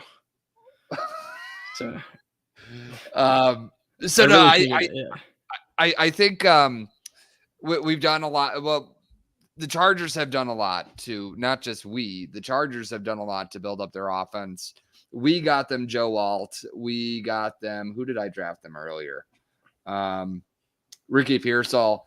Who every time I hear Ricky Pearsall, I think Jimmy Pearsall, who was a White Sox broadcaster. But I think that their defense was terrible last year, to be truthfully honest. So getting somebody that can help along their defensive line, even though they were pretty good against the run and they struggled mainly against the pass, but maybe somebody that, like, if he takes some pressure away from the interior, that it can free up Joey Bosa again, because he kind of fell off. Khalil Mack had a great year, but Khalil Mack was considering retirement before last year. So, is he gonna come back as strong this year? It's hard to say. But they definitely need somebody along that defensive line, I think, and this would be a good pick for them. And if I'm the Giants here, I have 2 picks in the next 3. Yep. So I'm going to use one of them. I'm going to go with a luxury pick here. I'm going to go Chris Braswell from Alabama. Okay. In hindsight, he should probably go higher than this. He's got a lot of high-end traits, good athlete. Probably profiles as more of a rotational rusher, but in the 3rd round, I get a rotational pass rusher that's going to contribute on passing downs. I'm going to take that. You kick Kayvon Thibodeau inside, and like I said about earlier when I picked Robinson for the Packers, you can't have too many of these guys. And with the Cardinals, I want to go. So I have Marvin Harrison. You got a corner, you got a safety, you got a running back. I want to go. I'd like to go Cedric Van Pran from Georgia. So that's a center. The center, yeah. From Georgia, yeah. Shoot. There we go. So he's one of these guys that, I'll say, he reminds me a lot of Elton Jenkins, where he's just a nice fluid athlete. Elton Jenkins is a little bit more long, so he's a little bit more versatile, where Van Pran's kind of going to be a center at the next level. There's just something I just really like about Georgia offensive line. To me, because they're just great athletes. They're thick in the butt. I know that sounds weird, but they're thick lower bodies, young typically. So they're not. I think how old is he? He's only 22, which is actually kind of old for Georgia offensive line because most of them are early declares. But I think he's just a solid pick. And for the Giants, I'm going to go with an offensive lineman as well. I'm going to go with Christian Mahogany from Boston College. Oh yes, that's right. Yeah. Because the Cardinals and then Giants, and I think I'm going to go Christian Mahogany from Boston College. He's insanely physical run blocker. Moves his guy, no problem doing that. He's not super polished, but we're sitting here in the 3rd round. I want guys that are elite at something or show some type of projection to be really good. A lot of it kind of reminds me, if we remember, Trevor Penning, where he's super physical in the run game. Trevor Penning plays a little chippy. I don't think Mahogany does that. And he's more of a gap interior offensive line. So I think he's going to go to a team I think the Ravens, teams that just want to run it down people's throat. And I think this would be a good fit for the Giants. I think they got to get back to being a little bit more physical up front. Because last year, just watching them try to run the ball, even with Saquon Barkley, it was just so ugly. So I really want to really prioritize building up this offensive line again. And they got Fulaga in the 1st round, so not a bad. I think that was also the pick they got. One of those picks was the one they got from the Jets. I think that most recent one. So basically, trading back from the Jets netted them two pretty darn good offensive linemen. Yeah. Oh, they do. And then John Runyon, they just signed. So, But anyways, for the Lions, God, I got a bunch coming up because I got the Lions, Falcons, and Bears. So I'm gonna go Andrew Phillips for the Lions. He is a pure project. Didn't actually show a ton at Kentucky. He is really like a press man corner. He's really good at that, but just not a super productive player. But I keep wanting to say that in the third round, I just want guys that show me one elite trait. And then if I can build that elite trait into something that's translatable to on the field in the NFL and where I can cover up maybe some of his deficiencies, I think that'd be a really good use of that capital here in the third round for the Lions. So Andrew Phillips for Detroit. Oh, I got him already. I was just looking at something else. Okay. And then the Falcons, I want to do something that they have failed to do in recent years, and that's continue to build up their defensive line. I'm going to put Devondre Sweat from Texas. Interestingly enough, he actually beat Byron Murphy out for Defensive Player in the Year in the Big 12. I thought that was really interesting, considering Byron Murphy was like one of the best players I watched all through this process. The thing about Sweat that's going to stand out, he is massive, 362 pounds. Like, you're not going to move him off the line of scrimmage. Yeah. So I want to build a team. Like, if I want a guy on an early downs that I can just bring in and just be a plug and play, like really like a nose tackle. I want that kind of play. But he brings that just because of his size. But what's so impressive about Devondre Sweat is he's actually a pretty good pass rusher. For his size. He had 26 hurries last year, which is a lot for somebody that big. Obviously, conditioning, playing every down, probably not going to happen, right? You can't play at 362 pounds and be an every down rusher. Just not happening. But I think this is the kind of player in the third round I would want to take. I almost want to say, like, if if everything worked out, he's Vita Vea. I don't think he's that good, because Vita Vea can play every down and is probably a better all-around player than Sweat. But he's like discount Vita Vea. So I'll take Devondre Sweat for the Falcons. And now I have the Bears. So all right. The Bears, I'm like, who's y'all's backup quarterback? Tyson Bagent. Don't draft a fucking quarterback. I take Spencer Rattler here. No, you're not. And I'm just kidding. I'm just kidding. Yeah, I'm just kidding. But how ironic would it be if I reunited Spencer Rattler? Oh yeah, I'm sure they'd be very excited to see each other. How awesome would that be? But no, I think the thing is, y'all have so many picks here. I'm going to take Braylon Trice, excuse me.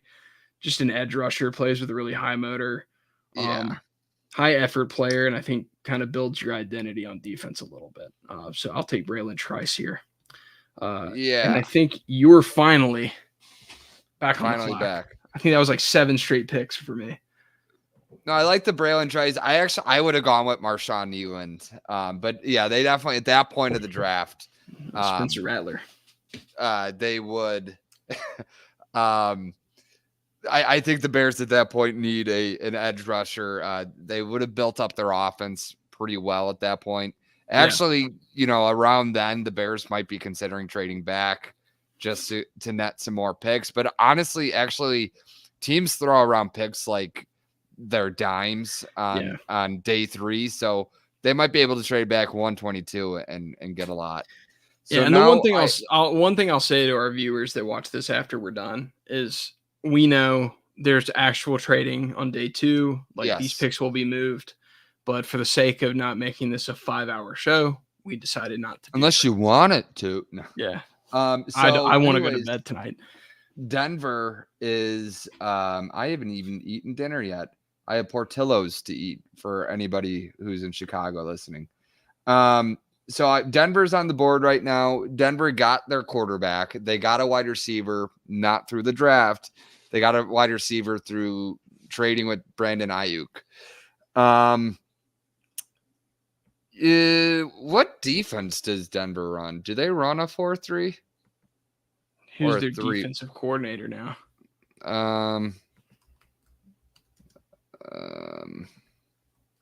I'll look it up. Vance Joseph is. So Vance Joseph's a 4-3 guy, right? Oh no, it looks like they run a 3-4. Oh, okay. So I mean, every team runs multiple looks now, anyway. Yes. Yeah. Right. Does Marshawn Newland, does he project as a possible? Just go ahead. He was a Bronco. Let's just make a Bronco. Yeah. A Bronco. A Bronco. So yeah, Denver is I think Denver is going to be, unfortunately for them. And if there's any Broncos fans listening, I don't think the Broncos are going to be very good this year. If they get Brandon Ayuk in our supposed trade, that would certainly be a big help to them. But I just don't believe in, like, if you have Bo Nix or Jarrett Stidham or Ben DiNucci as your 3 quarterbacks, it's a rebuild year. So I don't think it's going to help them much. Now Oakland is on the clock. They need a running back. Has he finally lost? Yeah. So Jonathan Brooks is going to be the new running back for the for the I was going to take him at Washington if you had not taken him. Las Vegas. Why do you like him so much? I don't like him that much because I don't like but I mean, I think he's better than 78th overall. Like, yeah, he that was similar to why I picked Leggett to New England. So he is a player that I think talent wise, he is a 2nd round pick pretty easily, but he has the knee issue and he's a player that relies a lot on his explosion. And I love how, like, now there's like this narrative where you tear your ACL and you're just automatically, like, everybody just assumes you're going to recover 100%. I don't think that's actually the case. I think, like, obviously Adrian Peterson, like, kind of started that narrative where, like, he came back and he was arguably better than he was possible. Yeah. But I'll say with Jonathan Brooks, I think at this point in the draft, this would be an appropriate place for him to actually go. Now, if he had not, he has an ACL injury. I keep saying that, but I think it's an ACL, right? Yes, it was. Okay. Yeah, I just wanted to confirm that, make sure I wasn't saying the wrong thing, but I think that's what it was. Like, with that knee injury, I don't want to risk round 2 capital on him, even though he's a round 2 talent. That injury concerns me. But once we get to this range, I'm okay taking the chance. And you're not going to get a day 1 starter, most likely. He's probably not going to be, like, he might say he's 100% for training camp, but he might be on the pup to start. And we know how important it is to get off the right foot. But I would have taken him here if I were the Commanders. So now you've left me in kind of a predicament because Brooks was by far the best running back, and I definitely want to put a running back on the field with Drake May. Mm-hmm. I'm going to take the size speed guy here in Trey Benson from Florida State. Okay. That's so nice. He's got size, speed, and really, like, he can kind of replace what Antonio Gibson was in terms of a size speed player. I think Antonio Gibson's a better receiver than what Trey Benson was. But what I will say about what Benson can do, he's serviceable at that. But with running backs, I care the most about just pure athleticism. And then because if you can break a long run, that's the biggest impact you're going to make in a game. I don't care as much about the guys that are like, hey, can you get me 4 yards? I don't care as much about that. So give me the explosive kind of playmaking. And he can split snaps with Chris Rodriguez in Washington. And then Atlanta is on the clock. And Atlanta has a lot of picks, I feel like. Yeah, they do. Because I guess they traded down in our scenario. Let me look at corners here. this team's actually pretty deep. That's kind of the thing about it. I'm starting to feel like Atlanta has a pretty good team around them. They kind of do. Yeah. Let me check their depth chart. I don't like the corners here. No, and we got them. We already got them Nate Wiggins, and they still have AJ Terrell. Jake Matthews is a long-time left tackle. They signed Caleb McGarry a year ago, I think that was. Yeah. They brought him back. They re-upped him. I think I'm going to piss off everybody here. I'm going to take Ray Davis from Kentucky. Because I'm going to take a running back here. And that's going to piss a lot of people off because Bijan Robinson's supposed to be a 30-carry player game. Like, because all the fantasy people love Bijan Robinson. I think Bijan Robinson's awesome. But I think the way Atlanta should use Bijan is to keep him at like a 20 touch per game and then have like a Tyler Algier, Ray Davis battle for that number 2 spot. I think Ray Davis is actually really good. So I'm going to take him and just say F it. And plus I want to troll everybody a little bit. So yeah, that's fair. Yeah, you go. So now I'm up with Cincinnati. Of course, there's no trades. I think on day 2 of the draft, you're going to see T. Higgins get moved. And I kind of think that if we were doing trades, I would have called you to offer him to Carolina for one of those or both of those or some sort of combination of those early second-round picks. But assuming that they're getting rid of T. Higgins, I'm going to have them draft Javon Baker. I don't know a lot about him at all. There's not much about him out there. But I like him better just based on his profile than Devontae Walker and I believe who the other Florida State guy, Johnny Wilson, who's Harold Carmichael in the flesh. But I think we're gonna roll with Javon Baker. But Cincinnati definitely that would change their if they do trade up early into the second round because they flip T. Higgins, then they're probably going after the likes of if Adonai Mitchell was still there at that point, they're probably going after Ricky Pearsall, Roman Wilson. I'd say those guys are more likely to be Cincinnati Bengals than Javon Baker is, but that thought just came into my mind now that T. Higgins probably is no longer a Bengal by pick 80. Yeah, and I'm looking for my guy here real fast. I'm going to take Junior Colson. Okay. From Michigan at the Seahawks. I just feel like it's a very Seahawks type of pick.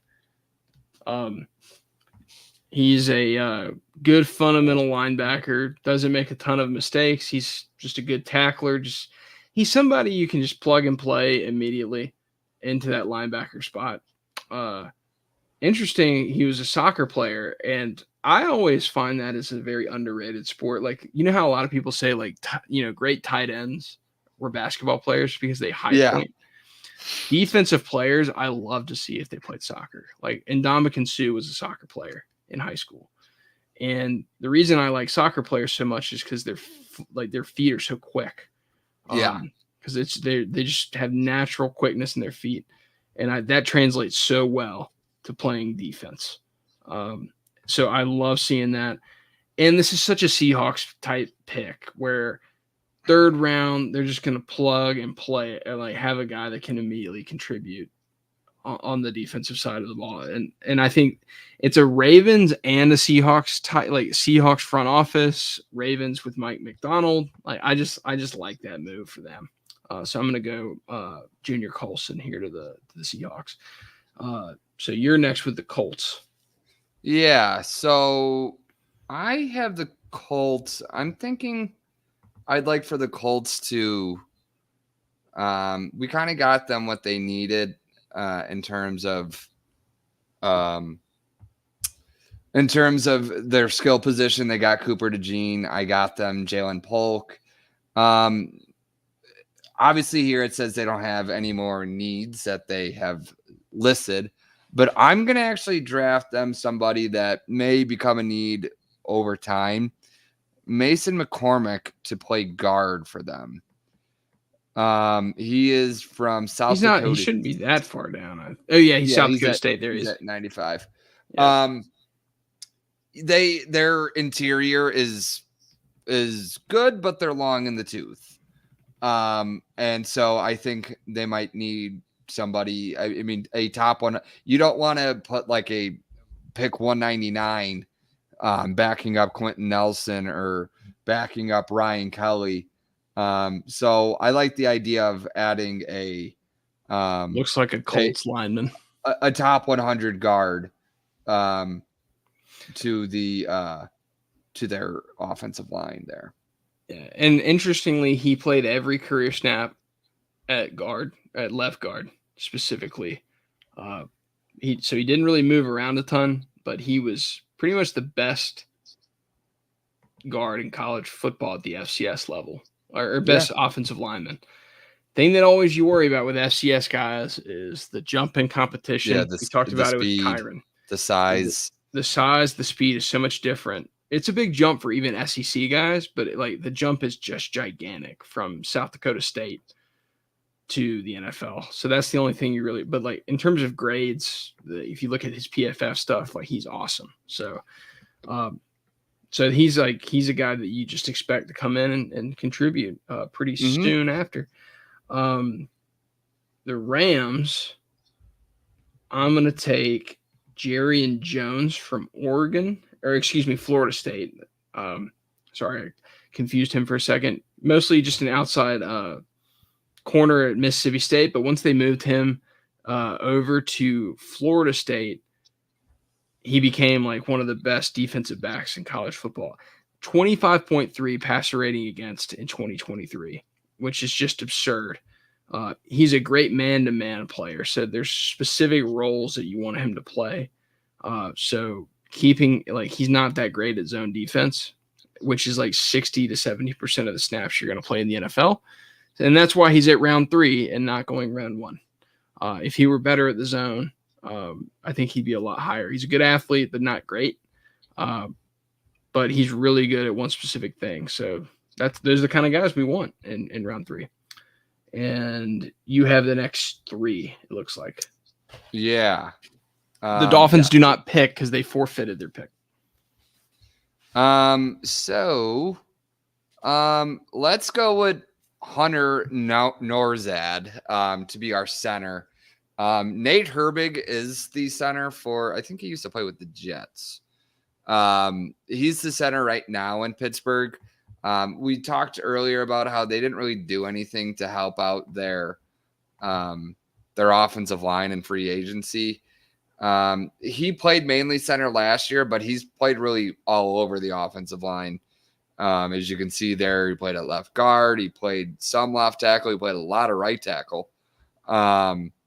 So maybe not a guy that you want starting right away. But he's flexible. He can play anywhere on the offensive line, so that's good. Yeah. But it's slim pickings right now, and these are the guys that you rely on your coaches. If you believe in this guy, you're going to rely on your new offensive staff if they can develop him. So he is my pick there. And then I have Cleveland up next. Cleveland is always, you had a really tough injury last year to Nick Chubb. And they were able to keep themselves afloat. But I like the idea of adding an elusive guy like Bucky Irving to their backfields. The run game still is important in the NFL. And Cleveland and really that whole Shanahan system, Stefanski has always done a great job incorporating the run and run-like concepts or passes that look like runs into their offense. A guy like Bucky Irving could slide in there really easily. And he makes not Nick Chubb expendable, but he makes if you want to move on from him in the near future, maybe a little bit easier if you get him on the ground now. The only thing that gets me with Bucky Irving is he was like a really slow runner for his size. So when you see 5'9", 192, you wanted to see like 4.35, 4.4 speed.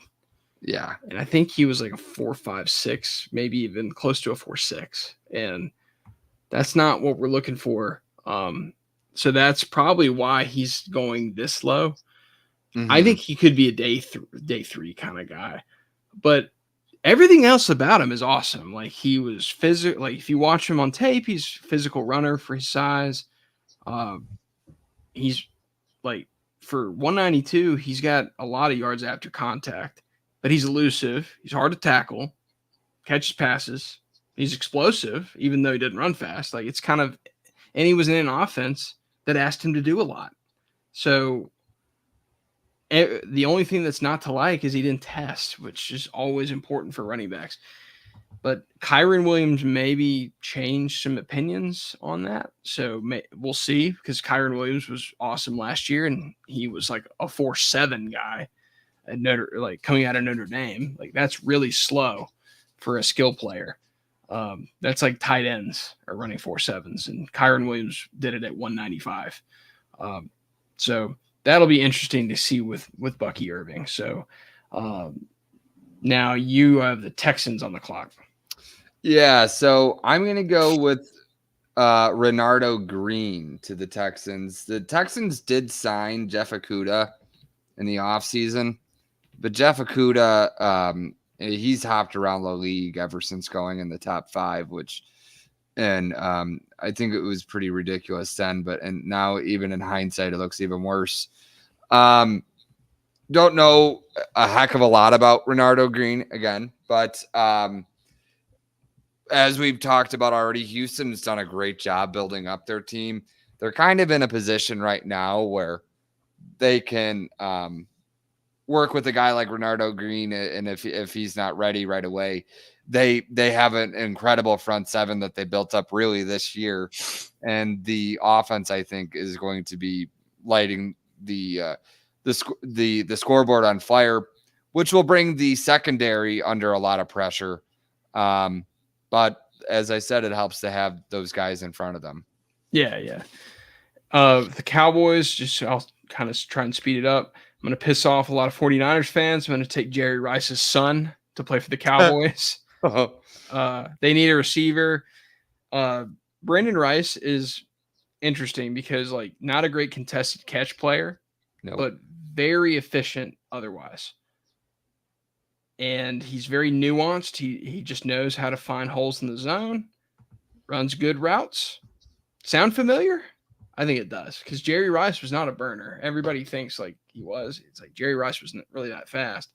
Jerry Rice just knew how to play the position. Not saying Brandon Rice is Jerry Rice here, but I think this would be a slam dunk pick by Dallas because CeeDee Lamb's their number one.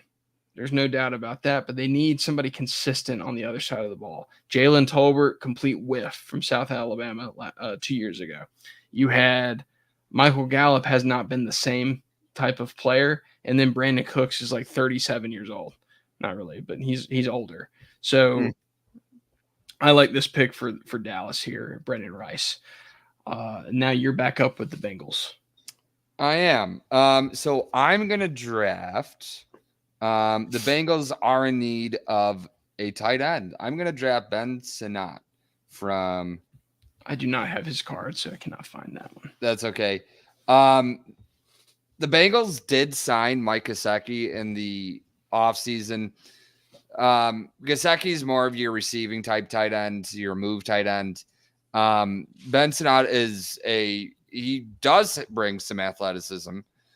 He had a pretty high yards per route run and a really high receiving grade. Some good receiving numbers, but he's actually a very good blocking tight end, which would pair well. He would be your inline tight end more than likely. Yeah. I think that's Yeah, go ahead. Sorry. No, I just think, like if you bring in, that's the dream. If you have a need at tight end and you bring in both types of tight ends that you need to your team, like I said, they're just the idea of T. Higgins being gone, and I didn't think about moving on earlier with a wide receiver. At least having a couple good tight ends might help their offense make that transition a little bit easier for Joe Burrow. You could have Charlie Jones step up into a role that's more Yeah. expansive. And then there's the He actually played possibility. okay at the end of last year, I think. Yeah. And then Iosivas or Yosivas. Yeah, Iosivas. Yeah. Yeah. And like, so you have maybe some possibilities there. I think there's still a chance T. Higgins stays in the Bengals. So like, we don't necessarily know what could happen there. But I think the one thing I do agree with you on is the Bengals have to figure out how to start running the ball more efficiently. Yes. And it's not that it's just about like, I'm not trying to be like teams that run the ball win. It's not about that. It's about keeping Burrow healthy, because I don't think like they put so much pressure on him all the time to win constantly. I just think the threat of a run game, number one, gets him out of harm's way a little bit more, and that's just, but it would just open up their pass game even more. They're so explosive just with with Burrow throwing it to Chase by itself. But they got to keep Burrow healthy into January to compete for the AFC, which is what they've been trying to do. Yeah. So where are we at now? You are up. You have 8 of the last 12. Awesome. So I'll go fast here, just to not keep us awake. So Tampa Bay, I have a lot of needs. I'm going to take Gabriel. Has Gabriel Murphy gone? I don't know. He is not. For UCLA? He is not. He is right there. Wow, he's really fallen. So Jared Verse, we did pick him. Do you still want to? Yeah, I'm gonna kind of double up on this position here. Gabriel and Grayson Murphy. That's funny. Both from UCLA. Actually, I take this back because he's a 3-4 edge rusher. I don't want that. I don't know if I could. Is there? Can you undo it? You can undo it, but who would you rather have picked instead? We'll just go with Gabe Murphy and move on. So, but anyway, Gabe Murphy, he's a 3-4 outside linebacker. The one thing that really I don't like about him is he's a 24-year-old rookie. There's a lot of old rookies this year. It's got to do with COVID, I'd say. It's 100% COVID because these guys had 1 or 2 years of extra eligibility. So, it's funny, like when you see on Twitter sometimes that like a guy's like he's on his 8th year of eligibility, like, and everyone's like, get a job. Yeah.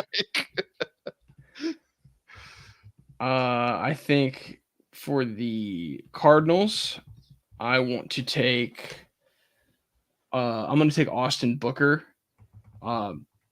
He is one of those that the thing that stood out to me is like NFL.com has a draft analyst, Lance Zierlein. He comped him to Max Crosby. And that's high praise. Yeah. But this guy, like, he didn't do anything his first couple of years at Minnesota. He transfers to Kansas, and he's like one of the best edge rushers in all of college football. He is a super long athlete, which is, I think, where the Max Crosby comparisons come in, because Max Crosby is kind of like an alien, right?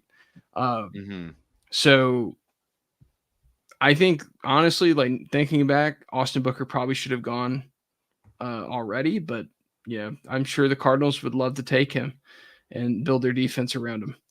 And then Green Bay, trying to think here who would be a good fit for them. You know, I think I'm going to do it. It would not be very popular with our team and with our fan base because everything is so good around Jordan Love right now. I'm going to go with Spencer Rattler from South Carolina. And the reason I'm doing that is because the clock is ticking already on Love. No, like, that's what everybody's going to joke. But I actually would make this pick because Rattler has a lot of good traits. I think he would perform really well in a Shanahan type of offense. He's never really had the chance to do that. Because he has accuracy. He plays well in the pocket. not a huge arm. I never felt like he was a good fit for a Lincoln Riley offense. But when he was at South Carolina, their offense was a train wreck last year and the year before. Like they don't pass protect at South Carolina. They do a lot of things that make me scratch my head there in terms of protecting quarterbacks. I watched the North Carolina game last year, but high pedigree. And the thing about it, and this is not a Jordan Love take, this is more of a Sean Clifford take. Do you really want to go into a season where you think you might contend for a Super Bowl and the only backup quarterback you have is Sean Clifford? I don't feel great about that. So I'm going to go ahead and use this extra third round pick we got from Buffalo. What'd you get that for? This was the Rasul Douglas trade. So we swapped a 4. Or no, we gave them a 5 and Rasul Douglas, and we got a 3 from Buffalo. So Tampa Bay's back on the clock. And we're going to have another quarterback, Michael Pratt from Tulane. Not a rocket arm, but early breakout age. And to me, a quarterback that's so important. If you can come out and prove that you're capable of handling a college quarterback job at 18 years old, you got some talent. It kind of took a step back in 2023, but Tampa Bay, same kind of deal with Green Bay. Lots of feel good around the starting quarterback. Baker Mayfield just got a deal. I don't think they believe in Kyle Trask at all. I think that experiment's already over. I think you can ever have, to me, like competition at your backup quarterback is an underrated thing, and it's a perfect use for a compensation pick in the 3rd round. And we're kind of in the comp zone now. And then now you have the Ravens. Yeah. So I had the Ravens. I'm gonna go with they need an edge rusher. I don't know if I want him there. Actually, he might not be what I want. You know what? Screw it. I'm gonna go to Xavier Thomas. Xavier Thomas. He was a big recruit out of Clemson. Yeah. Well, yeah. So he's really a pass rush specialist, if you will.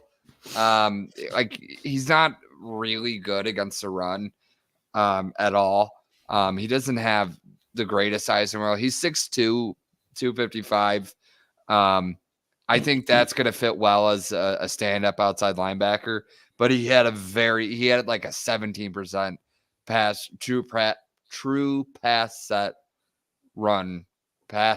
set win rate. I mean, he was fantastic rushing the passer at Clemson. So I think he's the guy that would fit well.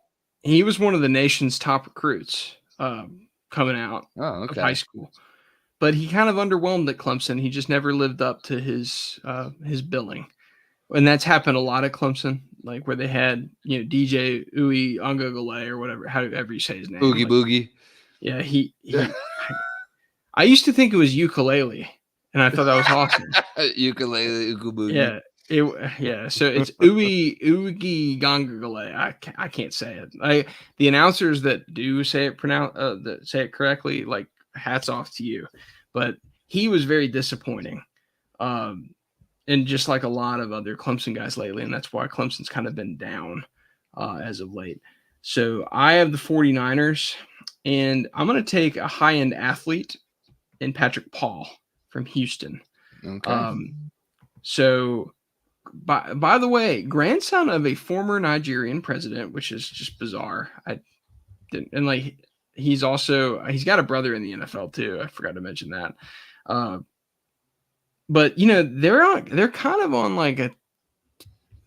on borrowed time with some of their offensive linemen, because like Trent Williams is getting up there in age. Yes. And he's a cancer survivor on top of that. So it's like he really feels like he's on borrowed time. Yeah. But to Trent Williams' credit is the fact that he not only survived cancer and came back and he has been so dominant for like 5 years now. And he should have been past his prime a long time ago, and he still is not. But at some point, I need to take somebody for the future, and this is somebody I think I can at least have as a possible answer at left tackle when Trent Williams does move on from San Francisco.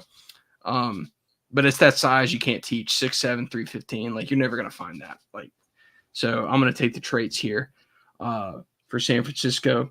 On the clock for the Cardinals, I feel like they've been on the clock for the entire draft. Yeah, they have made a lot of picks. I'm not going to go into them. I'm just going to take Kalen Bullock out of USC. Just play single high safety. So I'll take Kalen Bullock. Now it's your turn. We're just going to power through these last few. Yeah, I'm going to go with Trevor Keegan out of Michigan. National champion. A national champion. A pretty darn good guard. And God knows the Jaguars need it so they can run the ball and just do the normal things that normal teams do. Cincinnati now on the clock. These are all comp picks now, by the way, people. Yeah. Yeah, so you have the next two, and then I finish up, I think. I'm gonna go with Johnny Wilson. Okay.